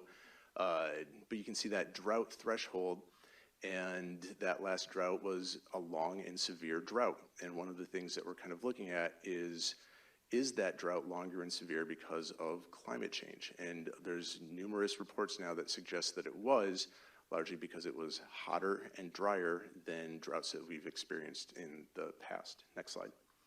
So this is some of the work from Alex Hall et al. I included the URL down below so you can access it. It's a really fantastic short kind of high-level summary of a number of academic reports that have come out in the last year or so. And what Alex and his grad students do and coworkers do is they take a lot of different global climate models, general circulation models, And those climate models have grid spaces that are about 100 kilometers on either side, right? If you're doing a climate model for the entire Earth, you kind of have to scale it to a point where you can actually run it on a computer. And so you get a grid cell of about 100 kilometers. He takes portions of that and downscales it. So basically takes that 100 kilometers and figures out a way to come up with a projection or a climate change forecast scenario at about a kilometer scale, which is much, much finer than we normally get. And he's applied that to different parts of the state, including the Los Angeles region, and then most recently the Sierra Nevada. So if, let's see, this doesn't quite work, but you can see at the bottom of the slide, there's a little tiny dot that says Bakersfield. This is basically the Sierra Nevada, but tilted up on its side so that it runs from the lower, my right corner where there's Bakersfield, and you can see Owens Lake on the top, Bakersfield at the bottom, see Sequoia, Kings Canyon kind of in the middle, and it runs up to the north where you can see Lake Tahoe, and then Sacramento kind of in the lower, again, my left corner. What this slide is showing is the baseline, 1981 to 2000, about 19 years of record, average springtime temperatures. And basically the blue temperatures are a lot colder. I think the darkest one there ranges from about 19 to 24 degrees Fahrenheit. So you can see the high elevations of the Sierra are very cold. And as you get lower in elevation, it warms up. If we look at the next slide, this is the 2081 to 2100 business as usual emission scenario, change in average spring temperature. So it doesn't show the actual number, but it shows that change from what you saw previously. And basically what you're seeing is the really, really dark reds range in a change from about 8 to 10 plus degrees. So Sierra-wide, we're looking at, if we continue to emit carbon at the rate that we have been doing, a scenario where temperatures across the Sierra are just uniformly much, much warmer. We go to the next slide. What does that mean for a change in snow water equivalent? Well, again, this is the 2081 to 2100 business as usual scenario. This is change in percentage from that historic baseline. And again, you can see the white is really not much of a change, 0 to 9%. And the highest elevations really don't change very much. That's because they're really high and they're really cold. But again, almost uniformly throughout the rest of the Sierra, you're seeing losses that range from 100%, so complete loss of the snowpack in that area, to generally 40 to 50%. Next slide. So what does that mean in kind of bulk terms? Well, if we look at the historic baseline, consider that 100% of what's been available over the average. By the end of the century, if we continue this business as usual scenario, our snowpack will be about 36% the size of the historic average. So loss of approximately 65% of our snowpack. Next slide. There are different scenarios. If you implement some sort of climate change mitigation scenario, that drop is much less. We lose about 30% of our springtime snowpack in the Sierra. It's still a loss, but it's not nearly as severe as the 65% loss. And this is, the papers go through the outline and basically say that this is something that we can achieve now, but it does require aggressive greenhouse gas emission reduction scenarios. Next slide. Okay, so there's a couple caveats to that. Next. One of the more interesting findings is that while we're going to lose snowpack, and there's not just this study that suggests this, there's a lot of other studies that point to us losing snowpack over the next 100 years. But there's ambiguity in terms of what that means for our total amount of precipitation. And there are some reports, actually a fairly significant number of them, that say that the precipitation volume might actually stay the same. So we're getting the same amount, maybe even more precipitation over the long term, but it's not falling as snow. So we're losing that huge reservoir that exists in the Sierra in the northern part of the state, and instead it's all falling as rain. Next slide. So more precipitation as rain. Next slide. That has implications for how we store water and how we move it around the state. Our infrastructure is basically plumbed for capturing snowmelt and slowly doling it out over the spring and parts of the summer. We're going to have to consider how it works when we get much, much more rain in sudden brief downbursts or heavy, heavy rain episodes. And that opens up the immense potential for groundwater recharge. And my colleague from DWR has touched on this flood-mar approach. There's other elements to it, and I'll kind of touch on those in the next couple of slides. Next slide. What is groundwater recharge? It's essentially augmentation of groundwater by natural or artificial means. It can include dedicated recharge basins, injection wells, inflatable dams, or non-traditional methods. It includes this flood mar concept where you move levees and you let natural flood processes kind of inundate the land, and some of that falls back down into or infiltrates back into the aquifer. Next slide. Here's some examples of some places that have done this in the last couple of years. One of the things that the board did to kind of facilitate groundwater recharge was open up a temporary recharge permit. And historically, if you were going to do a groundwater recharge project, in many scenarios, you would need a permit from the board. Not all of them. I'll touch on those in a couple minutes or a couple slides. But there's a fee associated with it, and it took a long time because you have to go through the board's permitting process, which you may or may not be aware is not always the fastest process. But we had two applicants come in the first year. This was really driven by a governor's executive order where he directed the board to facilitate groundwater recharge and to basically reduce costs and suspended CEQA associated with it. Normally, when we have a groundwater permit, it can take years. We did both of these in less than 4 months. Scott Valley came in, they diverted, it was kind of an experimental project working with UC Davis, diverted about 680 acre feet, and they were looking to see whether or not it would infiltrate back into the river during the summer. Yolo County has come in, this was the first year that diverted about 11,000 acre feet. They've come in 2 subsequent years, so they've gotten a substantial amount of water through this temporary permit process, 11,000 acre feet. I think they're up close to, it's either 40 or 75,000 acre feet that they've recharged during these high flow winter flood events just by putting water down their unlined canals. Next slide. So looking forward, what does that mean? Well, if we're looking at a scenario where we get more rain, less snow, different kinds of discharge, it really opens up the avenue for taking a long, hard look at how we facilitate groundwater recharge. Next slide. We've kind of illustrated what the future water supply might look like. Next bullet. Affects snowpack, type of precipitation. Next bullet. But we can look at groundwater recharge as a method to help kind of ameliorate the worst aspects of that change in snowpack. I have a bullet there that says you need a water right. Well, let me add some caveats to that. If it's a pure flood management project, you don't need a water right because that's a flood management project. It's not a water recharge project. If you have a pre-14 right, then your recharge is covered by your pre-14 right. So you have a water right. It doesn't necessarily have to come from the board. If you have a riparian right, you cannot store water. So it's not going to cover you if you are trying to recharge using your riparian right. We do have this temporary permit process. Right now the application is about $100. We're going to have to increase that fee just because we cannot sustain the program. It still takes us about 4 months of staff work to even push these through. It's going to have to go up a little bit, but maybe not to the full amount.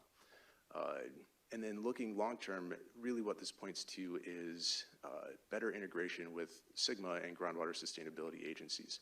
If we're looking to do these massive basin-wide recharge projects, the GSA is perfectly situated to be the applicant for that project, to manage the points of diversion, maybe come in under an umbrella permit that makes it much, much easier to account for the water. One of the things that we did in the YOLO example was utilize a first in or last in, first out kind of accounting. So we just assumed that everything that came in through that recharge effort was the first water that was taken out basin-wide by all the agricultural pumps in the basin, and so it made it much, much easier to just do a basic accounting. The GSAs are going to have to do that accounting anyway. It's directly written into the regulations, and so they're kind of jump-started that process looking towards a long-term, not temporary permit, but permanent groundwater recharge projects that help recharge basins when we do get these large flashy flows, maybe that occur with more precipitation or that look a lot like last year where we had a lot of precipitation. And with that, I think I'll turn it over to Josh. Thanks, Eric. We're going to go ahead and open this up for questions.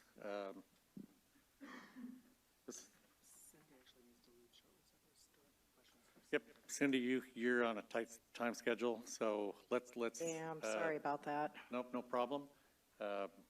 So let's go with questions that you might have for Cindy.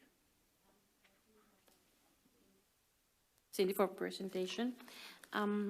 May I know that you're going to do the Sigma up and down the state, the Sigma meetings. I imagine you already have it on the radar, but to make sure we do multicultural and hopefully a couple Spanish ones. Okay.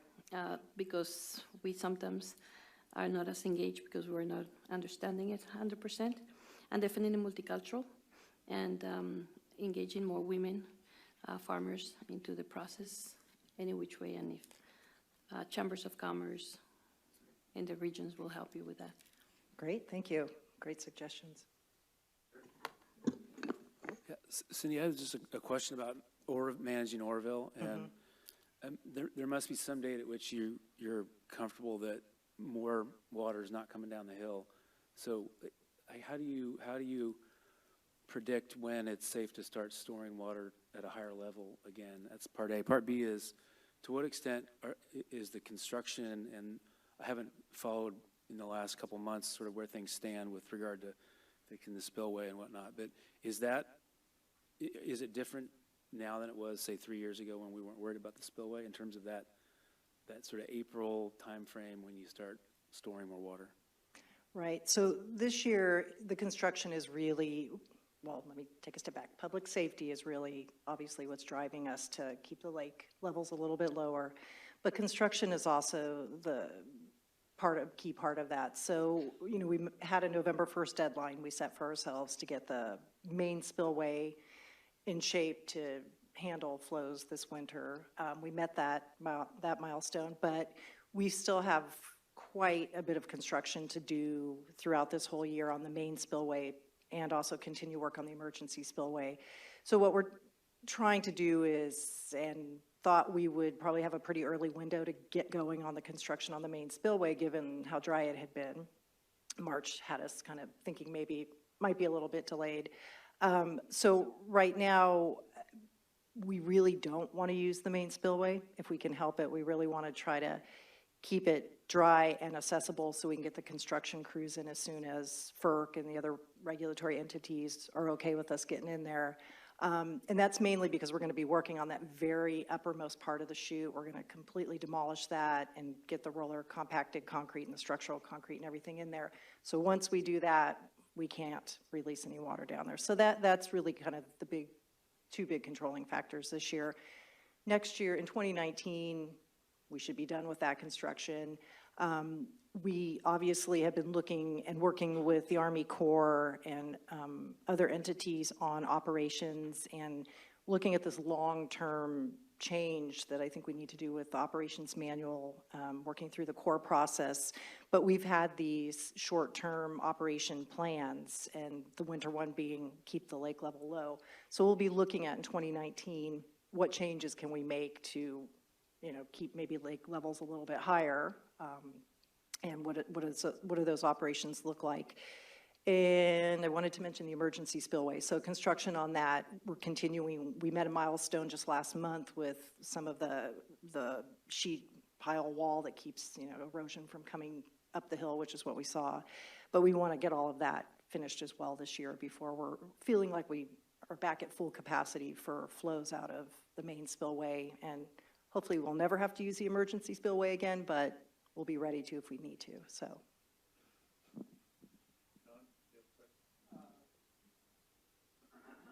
More of a comment. The previous presenters from South Africa, one of them said, never waste a good opportunities created by a drought. And you know, we go back to 14 and 15, it was a challenge for everyone. But what I would like to say is, from a water user perspective, thank you, because the lines of communication really opened up. And we figured out we could do things that we didn't think we could do. Some of us had to alter what we typically do. But, you know, there was lots of leadership from all three of your groups to make the best of a very bad situation. And I know there were a lot of people that weren't happy, but it could have been a lot worse. And I would just like to say thank you.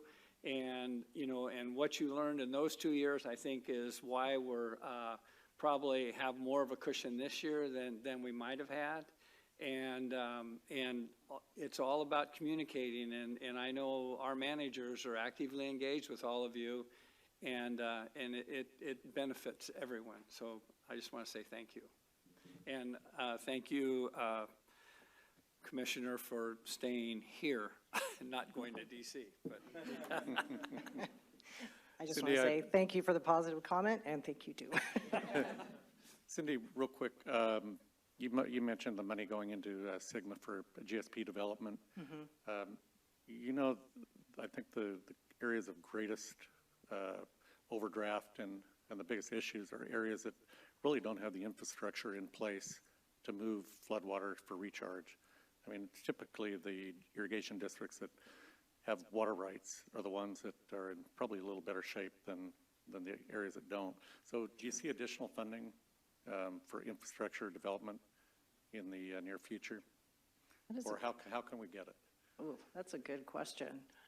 I don't know off the top of my head of any in particular, but obviously it's a worthwhile cause to figure out how we might look for some opportunities to do that. But I don't know if my colleagues have other thoughts on that.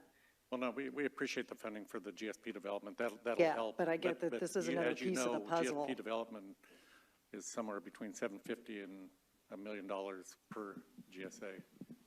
So The board currently doesn't either have, funding allocated for that, but I think that you picked up on a really important topic. The Department of Water Resources about 6 months ago released a water available for recharge or WAFER report as part of SGMA.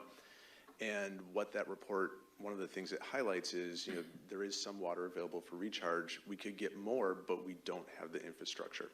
And that infrastructure development and funding for it, some of it's going to have to come from the GSAs, right? Forming the GSAs and using that fee authority to generate the funds. But the state also, if I may editorialize, should be invested in funding that as well. I appreciate that. Thank you, Eric. Yeah. Cindy, I know. I was just going to say the WAFER report should be out very, very soon. Right. So, a lot of reviews. Anyway, thank you, Cindy. We'll let you get out of here. All right. Thank you. Appreciate it. Thank you. Oh, I'm sorry. One question. I'm not sure who best to answer this question, but I understand there's a $2.7 billion bond with a set aside for new storage.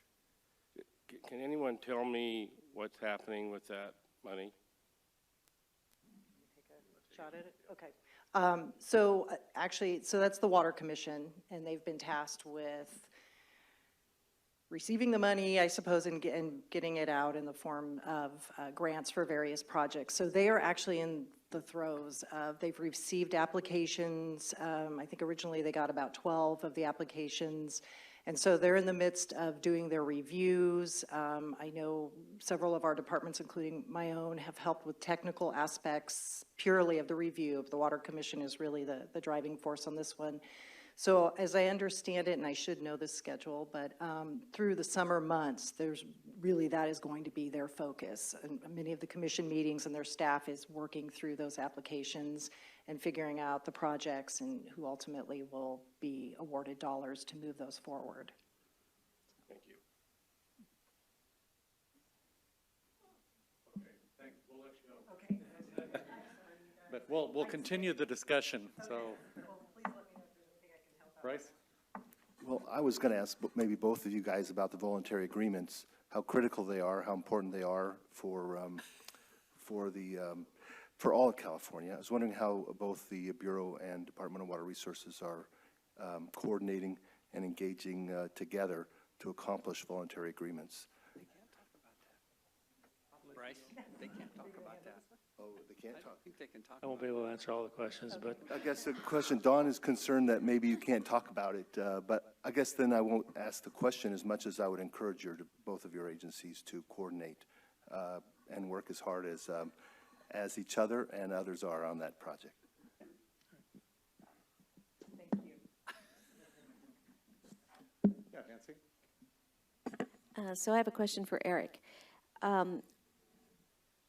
I think one of the problems that certainly the more uneducated water consumer has is that when we start talking about 2081 to 2100, it just is, you know, too distant. And what we know is that we have Dr. Ramanathan's work that shows us by 2050, we are going to be in dire straits. So I'm just wondering, when we talk about and get information out to the public, could we bring that timeline down to something that is within the very near future? Because as we learned from the Cape Town example, if we wait until it's desperate, it's obviously going to be much harder. Yeah, I think how people message the just general idea of climate change is a really difficult one. Some of the slides in the Hall et al. Report that I showed do show some other timelines. There's a 2040 to 2060 time slot as well. And they also include a couple slides that show what the last 5 years would have been without anthropogenic climate change. And it shows that we're already kind of feeling the effects of increased temperatures and reduced water availability. But I think that's something that the stakeholder community has to message to really the academics that are driving the climate change work, is that, you know, how we present that and how we roll out those figures to the public, the time slots matter, and work with them to kind of develop that message.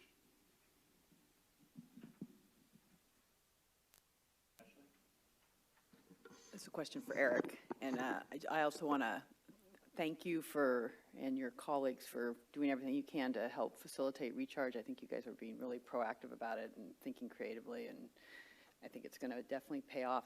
You didn't mention it, it might have been intentional, but I think this is a good audience to maybe talk about the beneficial use issue and what a GSA needs to do to comply and not, you know, hit any of those 6 things they shouldn't do if it requires increasing their groundwater level. Sure. And they want to do that through recharge. Sure. So there's a lot of debate right now, if you're not already familiar with it, for the people that may be watching or watch later, there's a lot of debate regarding whether or not we should designate groundwater recharge as a beneficial use.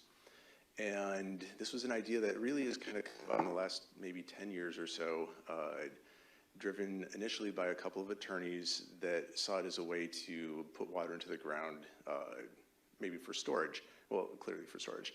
The question is that if you just designate groundwater as a beneficial use, groundwater storage as a beneficial use on its own, it leads to some perhaps really negative consequences for junior water right holders. So I'm going to kind of make 2 arguments. One is there's bad repercussions, and 2, you don't need it. Let's do the repercussion argument first. Let's imagine that I'm a senior water right holder. I'm going to paint a scenario. It's not necessarily any one, water district or any one water right holder. But let's say I'm a more senior post-14 water right holder, and I have a permit for 1,000 acre-feet, but I've only ever been able to use 200 acre-feet beneficially. That means for growing crops or maybe municipal use. And so this other 800 acre-feet, what happens to it? Well, it continues down the river, right? It feeds all of the other junior water right holders that are farther downstream. If I make groundwater storage a beneficial use on its own, that means that 800 acre-feet can be snapped up like that. And that senior water right holder can put that into the ground and keep it there. It doesn't have to go downstream. So what does that mean for junior water right holders? What does it mean for environmental and ecosystem services that are farther down in that stream? So that's kind of well, let's be careful of the repercussions argument. The second is that we don't think you really need to make it a beneficial use, because if you're storing it underground, you're going to be using it later for some purpose, and that's the beneficial use, and that's already covered. So if you want to store it for later agricultural use, the beneficial use is agricultural use. You're already covered. We do dozens, if not hundreds, of recharge projects like that and permit them already. Let's say that you're trying to prevent seawater intrusion. We've already permitted those types of projects. That's a beneficial use. Water quality maintenance is a beneficial use. If you're trying to raise your aquifer level, you have to ask the question, why are you trying to raise the aquifer level? if it's to ensure that domestic wells have a suitable aquifer level, that's the beneficial use. If you're trying to ensure groundwater, surface water interconnectedness, that's the beneficial use. So the storage itself doesn't have to be a beneficial use because there's always a subsequent reason for why you're trying to do it in the first place. That's kind of a broad, high-level view. But I do want to emphasize that there's also been some discussion about public benefit. And that's not quite the same as beneficial use. And that's really, I think, coming out of maybe some inadvertent language in either statute or regulation that disincentivizes groundwater recharge through the Prop 1 process. And so we should be careful that when we write our statutes and our regulations and our grant guidelines, we don't inadvertently cut out groundwater recharge projects from funding opportunities, because those are really critical and important. I wanted to ask a follow-up question on that. It would seem to me that where you have senior water right holders, and I'm pleading ignorance in the San Joaquin Valley. Okay, so I'm from the Sacramento Valley. Where you have senior water right holders, you don't have typically a situation where you have groundwater overdraft. So I would see very little, if any, incentive in the North State to divert that water. And I would guess that it's much similar in the South. For instance, I would guess the exchange contractors are not in an overdraft situation. So, so it's pretty hard to put water into a system that's already fully charged. So I don't follow that argument very well. But it may be completely different in the San Joaquin. So in general, and again, it's very regionally unique. Every place is going to have its own water supply scenario. But if we just look at the entire San Joaquin, right, there's lots and lots of senior water right holders there. The San Joaquin is overdrafted each year by 1.8 million acre feet. So there's still a tremendous amount of groundwater overdraft, even where you have senior water right holders, just because of how it's arranged, how it's set up, and the fact that even the surface water that you get isn't always enough to supply the types of crops that are being grown and the multiple rotations of the crops.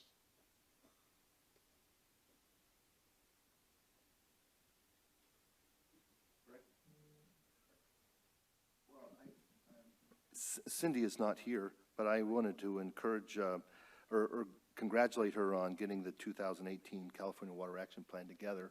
And I think we would love to give comments from this board in relationship to a new draft of the California Water Action Plan. I think the Water Action Plan is a fabulous, fabulous tool and roadmap for us to engage. I am hopeful that we as California agriculture can accomplish much with the Brown administration during this final year of Governor Brown's administration. And I did just want to, I did hear a presentation from Kiewit, the contractor on the Orville project just last Thursday. And they indicated that they'd accomplished what they wanted to last year, but that was 40% of the project, that they still have 60% of the project for this year, and that as much as they were able to accomplish what they were looking for, we've got still a lot of work left to be done on that project. And if you could hear Kiewit make a presentation, it was impressive, the kind of work that they were doing there at Orville. Any additional questions? Yes. Don, go ahead. Eric, again, I had a question on the on your presentation, and again, being from the north, I'm thinking if there's more rainfall, we don't need to recharge. We need some way to capture that water.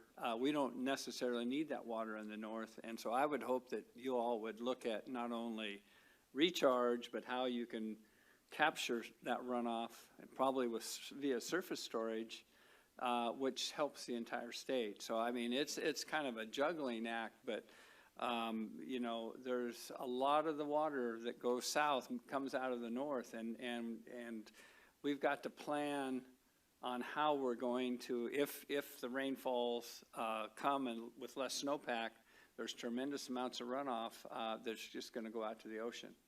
And we need to figure out how to manage that also. I completely agree. Yeah, and if I could just follow up with that, looking at it just from a public safety perspective, I'm also from the North State, and our plumbing system of storage is designed to handle the snowpack, and if we're getting the majority of it rainfall, I think there's a real public safety crisis that's looming too if we don't pay attention to that.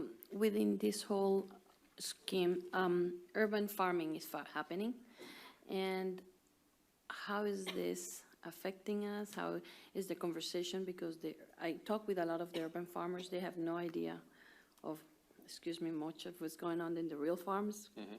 Maybe they would not hear that in a good sense. Is there anything that we should know and discuss?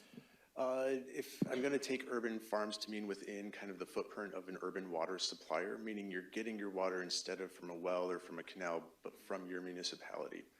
And in that case, the municipality is going to govern kind of how you use that water and the volumes of water that you use and the rates and how much you're paying for it. I think one thing to be aware of, there is an effort making conservation a California way of life, and a couple of bills that are pending in the legislature that look at how you measure urban water efficiency. And in those bills, they specifically exempt urban farming from kind of the more conservative, basically looking at evapotranspirative ratios and how much you apply versus how much comes off the plant.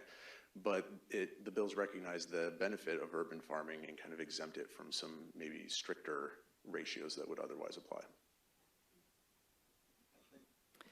This question's for David. So given Frank's point about the reservoirs and dam system and all being built for snowpack and the changing that we're going to have more as precipitation, can you just speak to where things are with the Army Corps and some of the federal project dams being perhaps reoperated so that we can be letting it out more slowly and taking advantage of those groundwater aquifers? Yeah, I'll kind of touch on that in storage. So, with respect to Folsom, that's the one where we're looking at more forecasted flood control as opposed to historical charts. That's the first one we're doing with respect to reclamation facilities here in California. And hopefully that's going to be a roadmap to where we can apply that to other reservoirs, because I think that we can run our reservoirs a lot more efficient. I think there's water there that we can make available for project yield if we're able to run them more like that. So it's the first for us, Folsom is, and it looks like there's a path forward, so we hope to apply that to others. With respect to the question about runoff and storage, we've got 5 storage projects that we hope to complete 3 of the feasibility studies this year, and then 1 next year. But we got the Shasta Rays, we got Temperance Flat on the San Joaquin side, we got Sites Reservoir on the North Delta, Los Vaqueros, and then we also have San Luis Rays is what we're looking at. So we're hoping that the $2.7 billion, somebody asked what the status of that was, so I know that a number of the joint power authorities we've been working with, they submitted a proposal, and they're trying to rework those proposals to see if they can meet the needs of the board. The time frame is on your looking at Folsom? With respect to the new operating plan, I don't know the exact date, but I think it's this year sometime. I know it's this year sometime. And we've been working with them quite a bit, so I think it's coming up soon with the Corps. David, I had a question concerning your cold water pool at Shasta, and do you rely only on Shasta for the cold water? And what about any of the tributaries coming in further down? Are they a lot warmer? Is there any way that you can continue to, I don't know if you'd be able to store any colder water on any of the other reservoirs? Yeah. Not a whole lot once you leave there, but that seems like that controls our water flow south.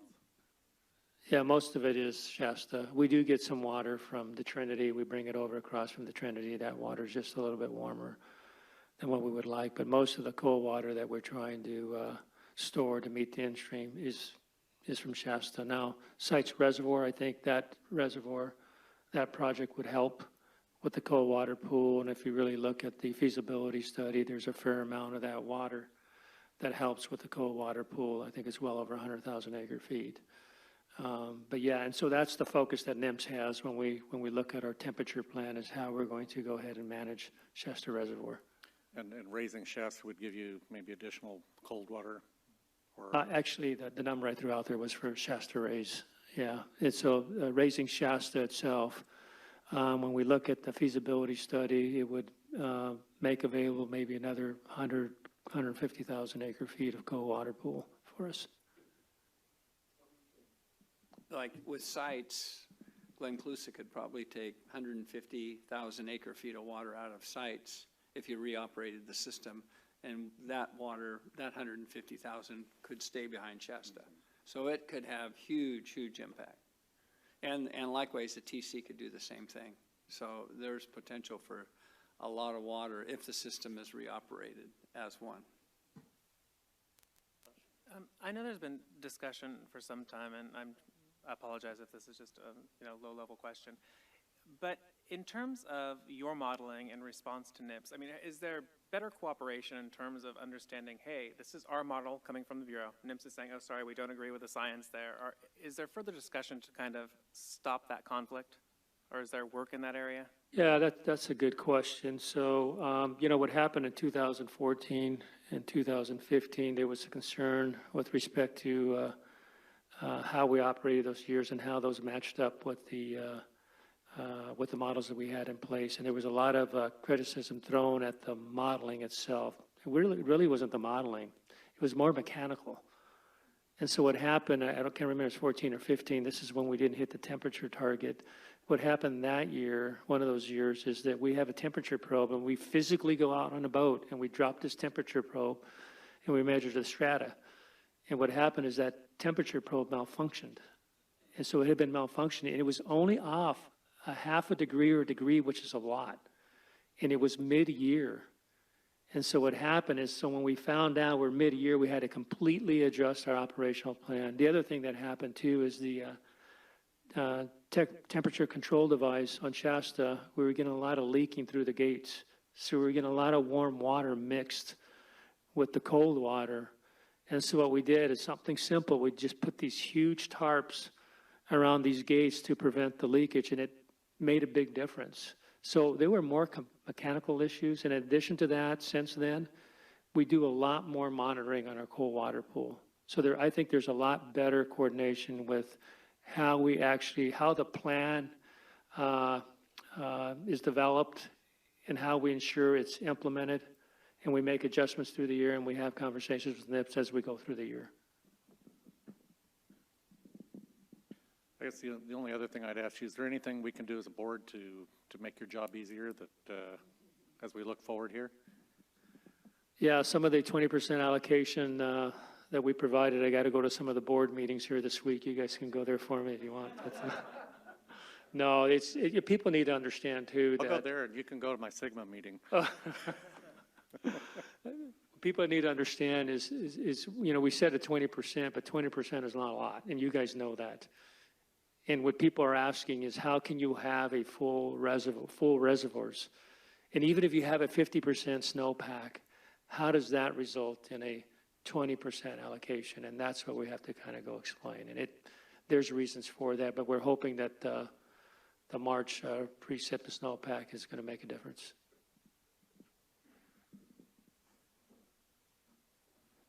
Well, thank you very much.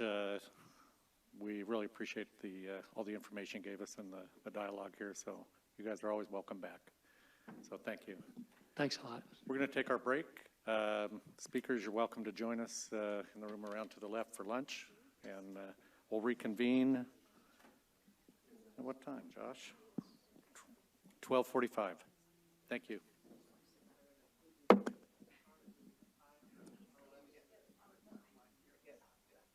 All right.